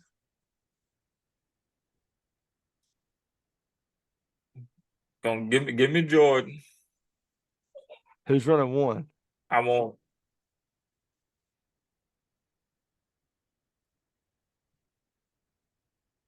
Give me You gotta go Curry. with Magic. Give me Curry. I put Oh, you gonna put Curry at one? Okay. give me if I'm trying if I'm gonna go out there and put a team that I think gonna win, put Curry. All right, put Curry at the one, Curry at one. Jordan two, Okay. LeBron at the three.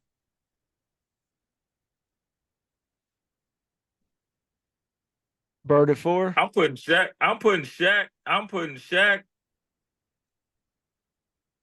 I'm putting Shaq at five. Okay. Shaq at five. And that fourth spot,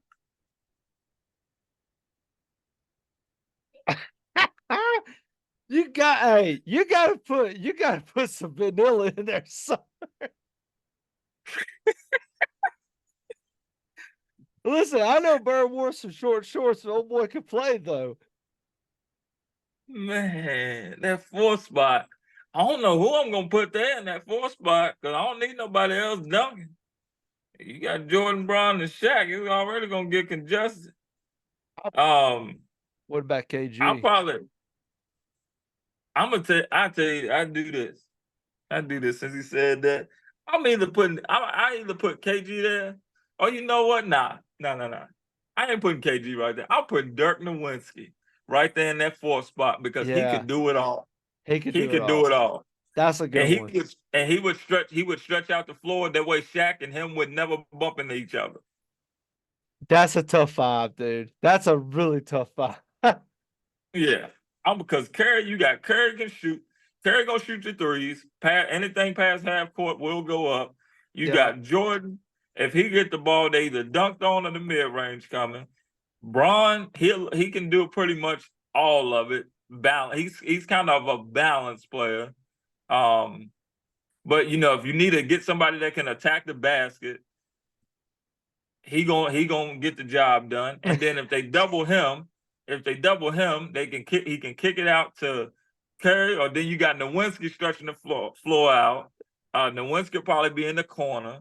And then if they keep on trying to double down and on LeBron, you got Shaq come across off the block, he dish it down to him and everybody teabag. So it's like, yeah, you know, that'd be tough to stop.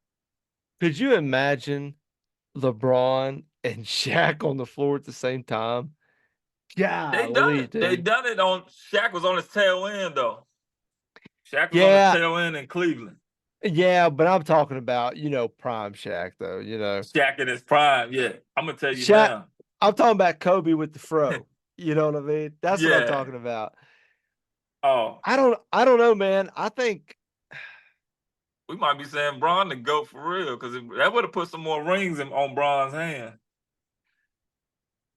If I you take, think LeBron, dude, um, as far as an athletic perspective, as a basketball player, I still think Kobe is probably I think Kobe might be the best. Just as a basketball player, like just the way, man, listen to him talk, dude, it gets me excited. I'm not even a basketball guy, but like listen to him talk, you're just like, that guy got it, dude. That's the guy. LeBron just has the intangibles. I mean, God crafted him to rip the basket off of the backboard. I mean, he has it. Um, I might switch up instead of Curry. Curry, it's hard to take him out of that lineup. I might. The only problem with putting Kobe at one is I don't think him and Jordan would get along. I they don't too much of the same. too much of the same, and I don't think it would work. But Curry, you look at him and you go, he's kind of soft. You kind of look at him. But dude, when uh when old buddy from I think it was the Heat. You remember the white boy from the Heat was just all over him for like 3 game or like 2 games. You remember that?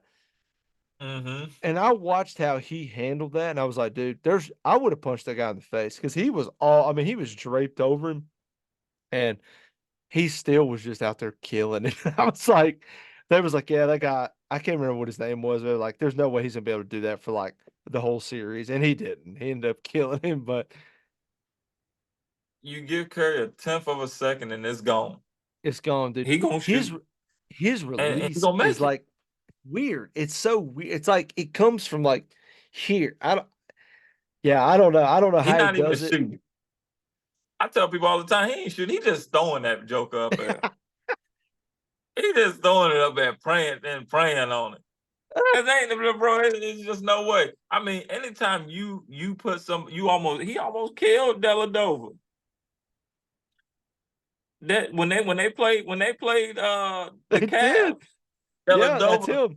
Deladova was getting IVs. He almost died, flatline, because he trying to guard. Because he's sitting there chasing Curry around off them screens. Could you imagine?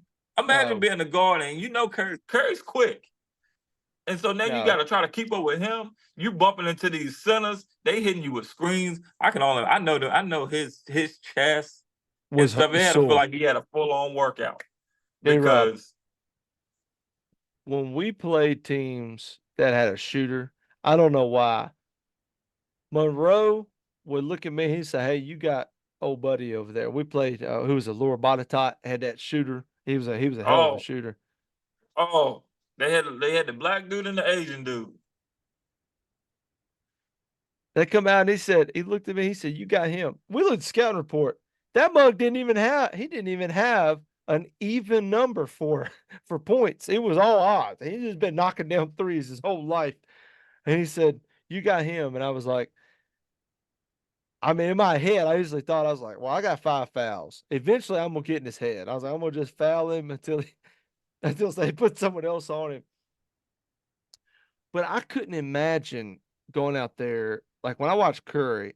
Who was that guy that was guarding him? What was his name for the You Cavs? talk about Deladova? Yeah, white Yeah, boy. Deladova. Yeah. So Yep. when that when that guy guarded, I mean, he literally gave everything he had to guard him.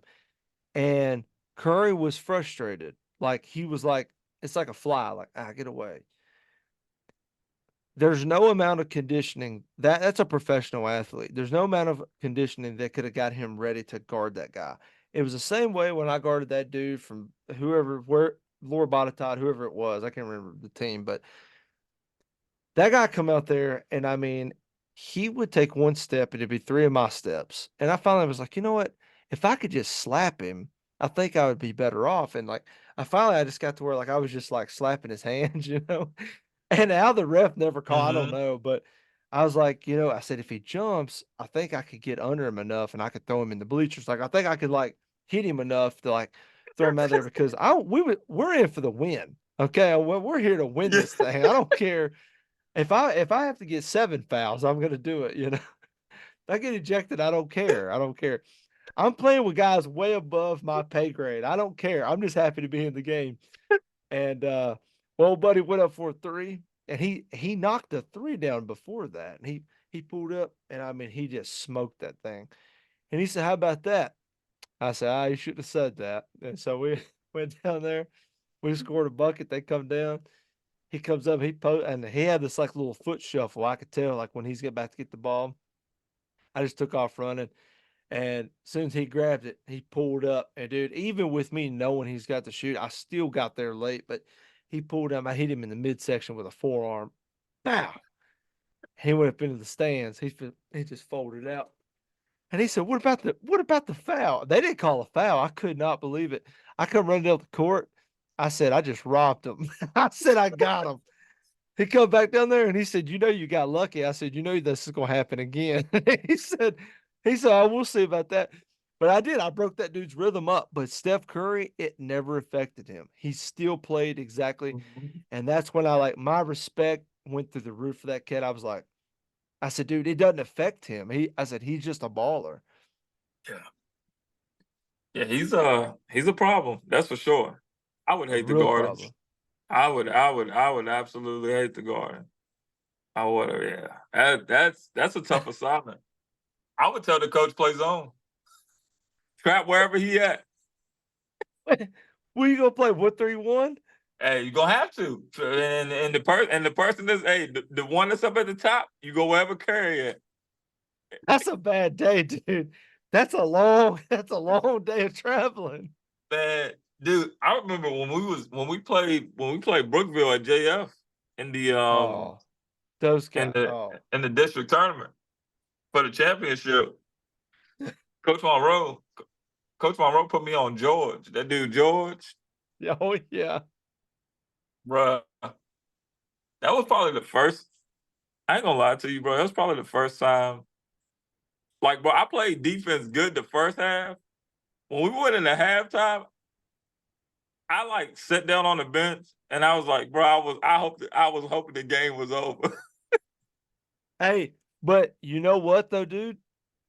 You were smoking him. You was in his lunchbox though. Do you that remember second, that? I do, I do. The And then I second also half, remember that second half. Man, hey, look, hey, Coleman, it was a couple times. It was a couple times. I don't know how my legs were still moving. I but was he cooked, bro. but I was so tired. he was big though, dude. He was a big guy. He was tall. He was tall. Yeah. Everything he shot, I had a jump. And it got to a point in the fourth quarter. He knocked down a few shots, man, mid range. I'll never forget it. And I'm sitting there, I'm like, I'm jumping. You know, he's taller than me, and he's shooting right over top of me, bro. And I'm talking about half hitting the bottom of it. I'm jumping, and as soon as I jump, I turn around and see it hit the bottom of the net, and I'm just like, dang. Like, but at that point, bro, I'm gassed. I really Gas, yeah. need.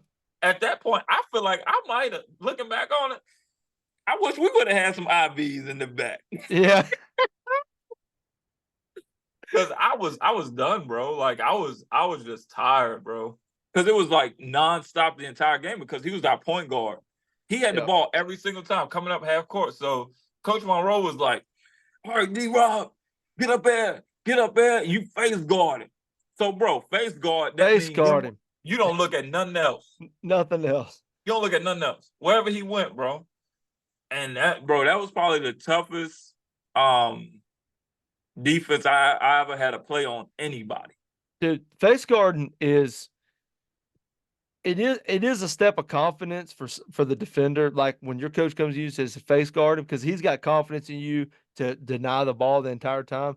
But at the same time, you know in your head, like, I'm gonna be asleep on the bus on the way home. Like I'm gonna be hurting, you know. Um, we played them. That was probably, I would say that was probably the most athletic team we played all year. Would you agree with Mhm. that? Yeah. So But between we them come. and Heritage, Heritage was tough too. Oh, Heritage, they had Yeah, Big yeah, Al. That's right. They yeah, had Big Al and they had that Patterson guy. So, did you know you remember Patterson, Brian Patterson? He had the yeah. cornrows. Okay. Mm-hmm. Did you know he got killed in a shooting? I do. I do. So, I remember the party he was at when that happened. okay. Uh, So him and the quarterback for the football team, the quarterback was a complete animal. They went to West Virginia Tech University, who was in our conference, the school that I went to in college. mhm, And I remember him being on the roster like before season. I remember remember I seen it on the internet or something, and I was like, "Oh, that dude's a problem." Because dude, he was good in basketball, but he was even better in football, just like Logan Thomas was. mhm, And I was like, "Dude, that guy's an athlete." How he ended up at D2, he must have had some off-field issues because he should have went D1. He was phenomenal. Um, but then a news thing come out and said that he had, rest in peace to him. But he had been killed in a shooting. And I was like, golly, dude. yeah. I I don't know hated to what's hear going that. on. I don't know what's going on in Lynchburg, bro. But it's getting worse. Like Lynchburg and Roanoke, it's almost like Chicago. Like, Iraq. bro, people, bro, people getting, and Hey, it's these young kids, bro. you got these 13-year-olds running around with machine guns. I'm telling you, I'm telling you, Hey, whole. what did Mike Epps say? Mike Epps said he has some cornrows in. He said he went walking into the gas station. He said it was some young cats in his car, and they hollered out. They said, I'm not gonna curse, but they said, "Oh, the tight cornrows you got in your head." He said, "I thought I'm gonna let it slide." So he goes walking, and they said something about his pants or something. He said, "No, I can't let that slide." He said, "I went over, I walked up to the car, so I looked in the back, they had a machine gun laid in the back seat." He said, "Hey, hope y'all find the Lord." He turned around and walked away. Hey, all right, guys, one of my big time sponsors of the show, pimpmypublic.com/.org, is doing an Alaskan giveaway for turkey hunts this year. The first two winners is going to go on an all inclusive bush plane ride. They'll actually put you on a cruise ship and you'll be right up there. You'll port Nome, Alaska, and then from there you'll go and hunt the entire state of Alaska for the wild turkey. It's all inclusive for the first two winners at pimpmypublic.com/.org, which has been a phenomenal sponsor of my podcast and a big supporter. So I'm very thankful for them. Um, their background is if you want to go out of state, I get asked every year, "Hey, Derick, where are you going to go this year?" And I go, "I don't know. Let me open up pimpmypublic.com/.org." And then I flip it open and I go, which one of the 54 states do I want to go hunt this year? So I'll scroll through and I go, "Oh, hey, look at that. There's Maine." And then I'll select Maine. I go to it and I'll find, Farmer John or, Miss Jan Jackson, whoever. And it's hundreds of farmers, thousands of farmers with millions of acres just for you. And all you have to do is go to the app, download it, put it on your phone, your Pixel, your flip phone, your brick phone, your Nokia, whatever it is. Get on there, interact with the farmers and the landowners, get out there, go hunting, take a youth, take whoever, and enjoy the great outdoors. But this year, if you're lucky, you can win one of the two spots to go to Alaska and hunt turkeys. I hope this works out for you and good luck to you. So, so you were in a deep place. You were in a deep dark place. Oh yeah, without a doubt. Without a doubt. So, bro, I'm sitting here, Christmas coming up, and it's like, all right, cool, like, what you gonna like? I'm used to getting you get your family like all the good stuff, bro. Stuff they can't afford. I'm the guy. I'm Santa Claus. Like Yep. I'm going to get that stuff, right? Not in 2023. Not in 2023. So, bro, I'm sitting there and I'm like, all right, cool. I've been playing basketball. I've been playing like little half court games. I've been in the gym shooting again, all this stuff, right? And have been looking forward to this alumni game for a minute. And when I get there, I remember when I pull up to the school, I see the new gym, and I'm like, all right, I'm here. But like my mind is not there at all. My mind is trying to figure everything out Right. with or whatever. Como, when I tell you, I got in that I got in that game and probably played the worst game I ever played in my life, bro. Like my first shot, like, and it's crazy, bro, because like my legs, like even my legs felt heavy that Yeah. entire time I'm playing. Right, I shoot my first shot, bro. When I tell you it felt like I was gonna make it, but boy, that joint went so far right, airball that joint, big airball. And look, it was so, bro, it was so bad. It was so bad, like at the alumni game, like I guess the student section, because it was packed. Like it was packed. There was a lot of people there. Um, they was like, but I like as a shooter, it's like I don't really That care about that because yeah. given the same opportunity, I'm gonna shoot it I'm again. gonna I'm gonna slick that thing. Yeah. But bro, check this out. Check this out now. I get the ball again, right? This time I'm on the other extended wing. Dooney passed me the ball. I shoot this ball, bro. Airballed it again. At this point, I'm like, and I know what my deal is, but I can't fix it because I know I got life that's in the way right now. As the last thing I'm focused on is this basketball game Yeah. but I didn't sit here and signed up for this basketball game and all of this stuff. So I gotta go. Like I felt like I have to go or whatever. Or everything I was doing was just I was just in vain or Yep. whatever. I should have stayed my butt up here in Northern Virginia. I should have stayed in Northern Virginia because mentally, bro, I'm done. Bro, I didn't do anything. I didn't do anything. I played defense. I'm like, it's one thing. I was like, all right, cool. Shots ain't gonna go in. I'm gonna play defense, right? So I was like, at least do that. But bro, when I got done with that game, I went to and I won't forget this moment, bro. I went back to my grandma's house and I sat in the living room and I said, you know what? I've been trying to figure this thing out myself, right? Myself. I ain't prayed, Derek. I ain't prayed one time.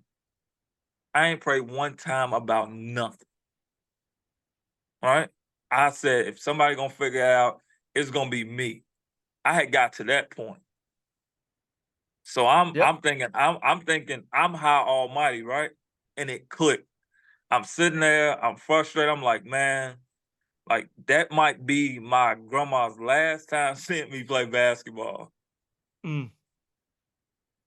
And I sit out there and stink it up like that.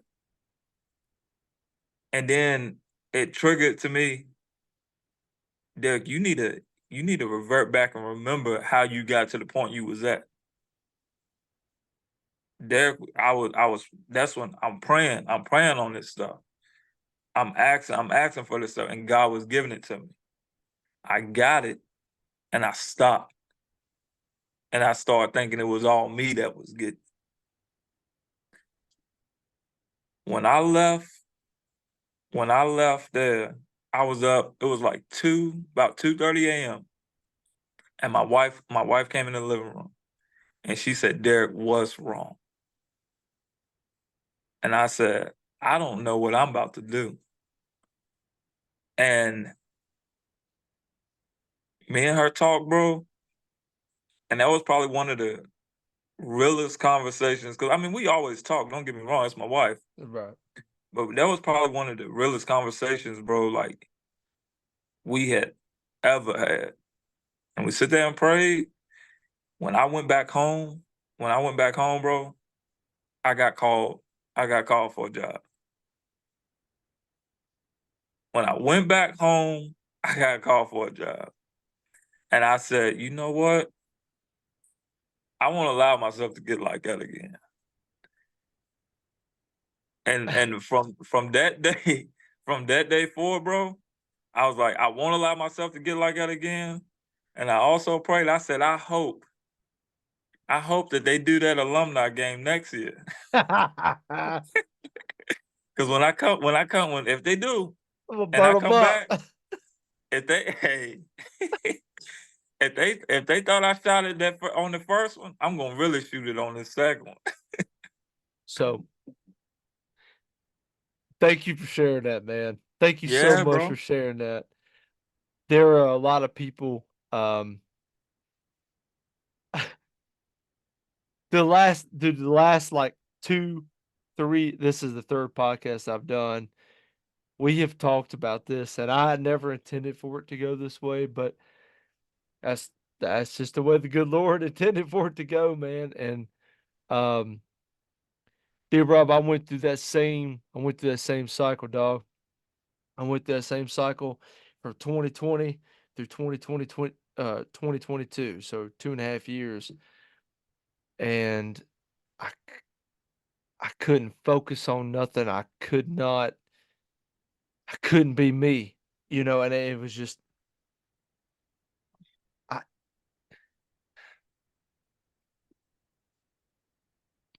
I you get to the point that you go, um, I don't know what to do.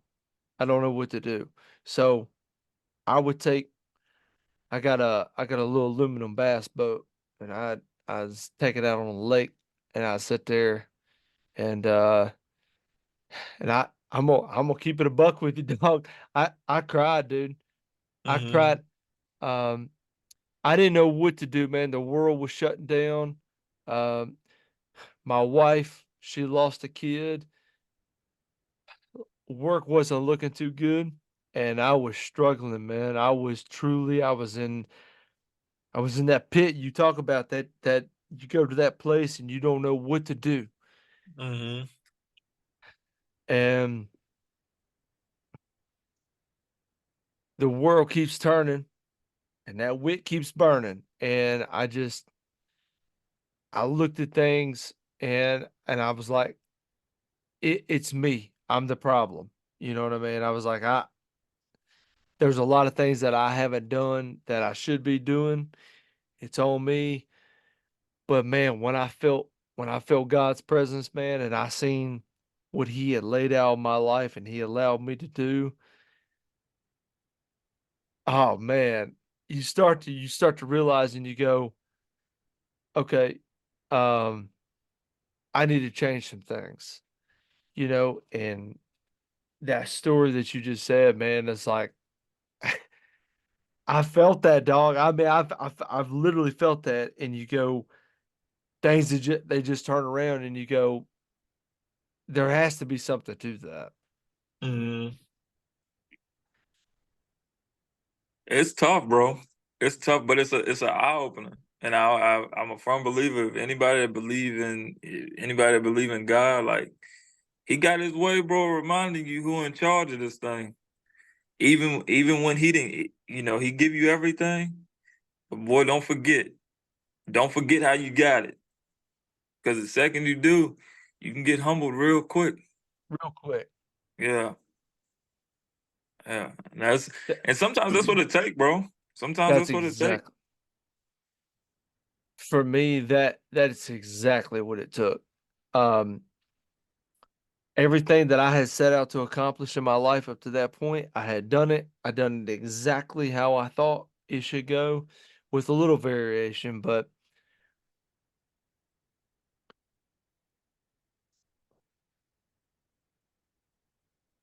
man, with my with my wife, man, when she lost that kid, dude,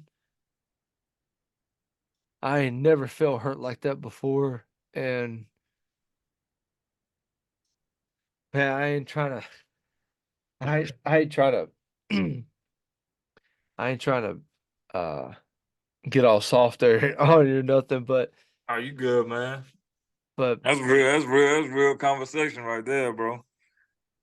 man, when she lost that kid, dude, and I seen the hurt on her face, and like you said, with everything going on with work, I was on the edge of getting fired myself, and I already had, I had all these responsibilities that I had going on in my life, dude. That was tough, dude. That was so tough, and he brings us through those times, man, for us to see how great he is, how powerful he is. And when I got on the other side, I was like, oh, I dusted them shoulders off, and I was like, oh, okay, I'm riding with him. That's the big one. That's the big Yeah. dog there. I'm riding with him. That's the alpha and the omega. And when I realized that, and I understood that all of that pain, it come with a price. Hey, life's hard. You got to go through this, but at the end of the day, I'm still here. I'm still rocking with you, dog. I'm standing right here with you no matter what. And I went, I can ride with that. I'll ride with that. That's a Hmm. tough one. Yeah, man. It's it's like I said, bro, and you can attest to this too, probably. Like it's like after you go through it, bro. It's like one of those things where sometimes you got to get hit hard enough to where you won't forget it. That's really, yeah, that's perfect, dude. That's Yeah, exactly right. yeah. And so like it's like, ever since then, bro, it's like, all right, making sure you get up, even if I'm going to work in the mornings, making sure you say that prayer, bro, like, hey, thank you for waking me up because it ain't have to go like that this It morning. didn't Like have I to could do that.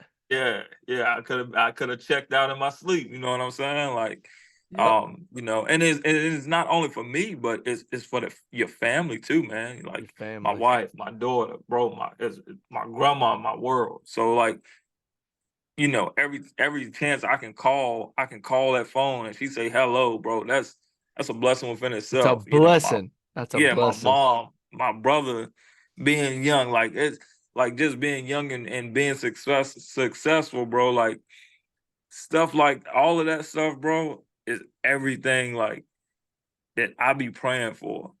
And to see it fall right there in front of my face, bro, and happen the way I wanted to happen, knowing that I be praying for this stuff on a daily, it's awesome, man. Well said, man. Well said. I think, yeah, there's no better way to say it. That's exactly right. I mean, D Rob, dude, I've been the last episode I did, me and this guy, he's a big time turkey hunter from Michigan. Me and him met in the strangest of ways, but you know me, I've always been, a big outdoors my whole, life and everything. All your Yeah. life. But man, I sat on a ridge top in New Mexico last spring, man, about a year ago. And that sun peeked over the mountain. And I went through, like I said, the last 3 years at that time, I went through me and my wife, we went through some really, really hard times. And man, I don't know what it was about it, man, but I seen that sun peek over that mountain. And dude, I hit my knees and I was just like, man, thank you. Thank you for keeping it authentic. Thank you for keeping it exactly the way that you intended it for it to be. And I know I didn't come out on the winning side of things a lot on a few times, but um at the end of the day, you still kept the majority of people around me. And I have to be thankful for that. And when I hear you talk about it, man, that's the same conversation that I feel like you probably had too. Just that thankful for just having your grandma, having your mom. And dude, and it's the funniest thing, man, because you look back at like in like we're moving and everything's chaotic right now with my business and everything. And the website just went live like 2 weeks ago and like everything is like crazy right now. But I told my wife, and I was like, what better time? I was like, things aren't going to be perfect. Life's never perfect. It never has, it never will be. It will never be perfect. But when the big dog, he scoops you up and he says, hey, uh, it's time to rock and roll. It's time to do this. It's time to do that. You gotta go, man. It's time to go, Mhm. and you just gotta have that faith to say, uh, thanks. Because he sees fit for like you, D Rob, and that alumni game, for me with this move, he sees fit and he's like, hey, them old boys can handle it. I'll put it on them. Mhm. And that's a blessing, dude. It truly is a blessing. It is hard,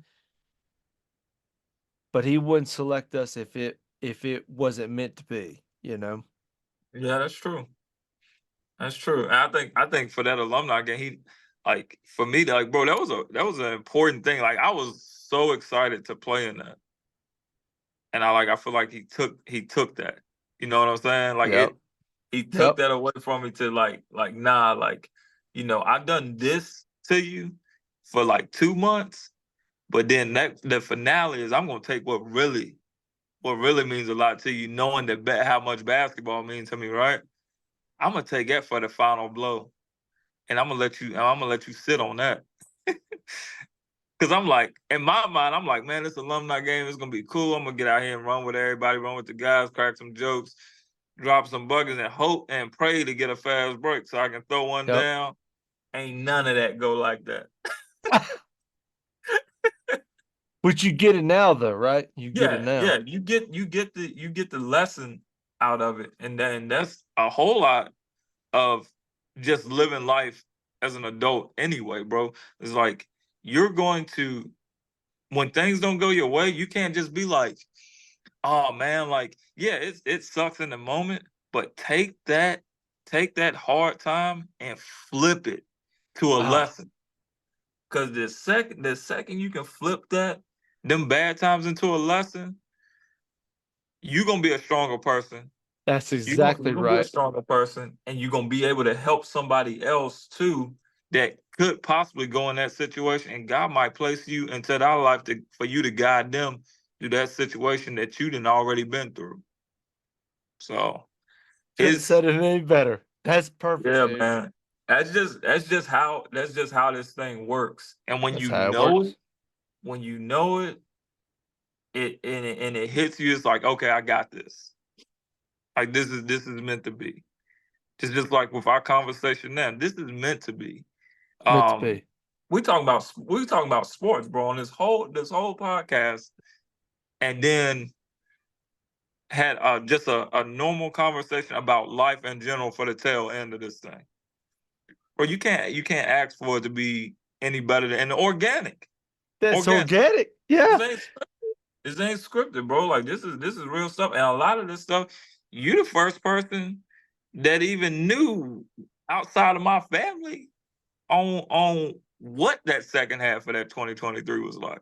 So it's Well, yeah, man. I mean, and now hopefully the people that's listening they can take right. that because sometimes, bro, sometimes I feel like people will look at you from the outside. They don't see your life. So they just see They you on don't say social it. media.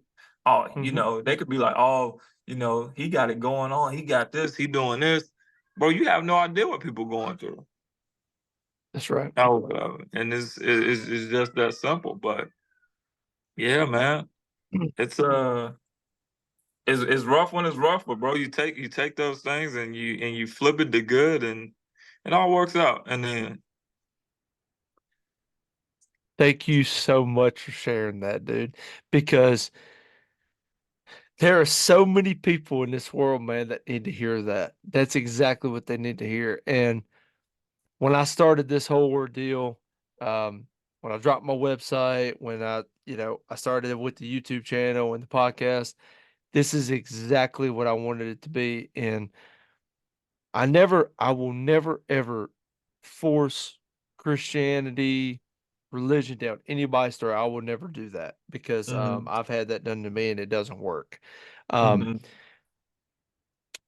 but to hear authenticism, like you just said, so I just backed off and I said, "Hey, I'm gonna let you talk because I think that means so much to people, and it meant a lot to me, and it still does mhm. to this day when I hear people talk about their experience with hardship, understanding their place in it, and accepting where they are and moving forward. I think, in my opinion, I think that's where God wants us to be. Yeah, And for you to sit there and say, here it is, here's where I'm at. Life's tough, and I just got over it, and I kept rolling forward. That means a lot to people, man. That means a lot. yes, sir. Yeah, yeah, man. Hopefully, like I said, hopefully, listening there, bro, it helps somebody know that they ain't the only one out there, bro. And it's all in one, dude. Only one. It happens. It happens to everybody. Every single body. And when we were 17, 18 years old, you think we'd be having this conversation? Probably not. Man, I probably laugh at you and tell you get out of here. God, get out of here. That's exactly right. But you're talking about two men that are in their early 30s that have seen life and understand that life is tough, life's unfair, but there is one true justice, and that's God Almighty Himself. He's the one and only, the Almighty, the Alpha and the Omega. And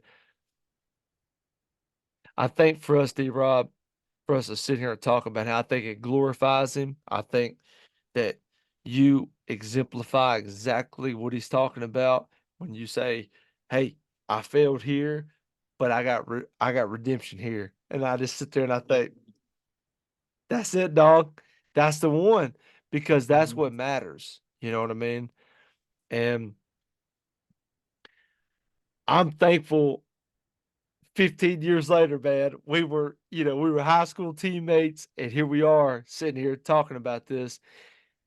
That's not a coinky ding, dog. That's not a coinky Nah, dink. not at all, man. Like I said, you just and all just it just everything happened. What you text me yesterday? Yesterday. Yeah. So, you know, yeah, this is meant to be, bro. It's Definitely meant to meant to be. be, man. It's meant to be, and you ever down this way? Uh, Holler at me. You got a place to stay, and we'll make sure y'all are put up, and, He I be down there. I come down there and I still stay at my grandma's when I come down there and oh, yeah, yeah. okay. So yeah, man. If I when I come down there, I have to holler at you. Just send me your number. Send me your number, man. I I have to will. I'll send especially it to during you. the summertime, bro, because the kids, if it's hot outside or something, we can go out there and let the kids run around or whatever. So That's right, man, and, I think, man, um I think the way that we grew up, man, I think it's a dying it's a dying trade. I really believe that. And everyone I've talked to across the country, they have said the same thing. They're like, kids are just not they're not the same that they were when we were growing up in the, 90s and 2000s. mhm. Uh Once we get solid though, I'll my hey, you know what you need to do, man? You need to go hunting with me. I ain't never been hunting a day in my life. But you need to do it though, man. Hey, that's what my brother say. My brother, he been out there before. He said it's all right. And see, man, I don't know, bro. I hear a squirrel, bro, and I'm like, all right, what's that? Alright, hey, you go with me, we're gonna have a good time, man. It It doesn't sounds matter. good, man. We have to make it happen, bro. We'll have to make it happen. Hey, thank you. Hey, I wanna have you back on sometime whenever it's convenient for you.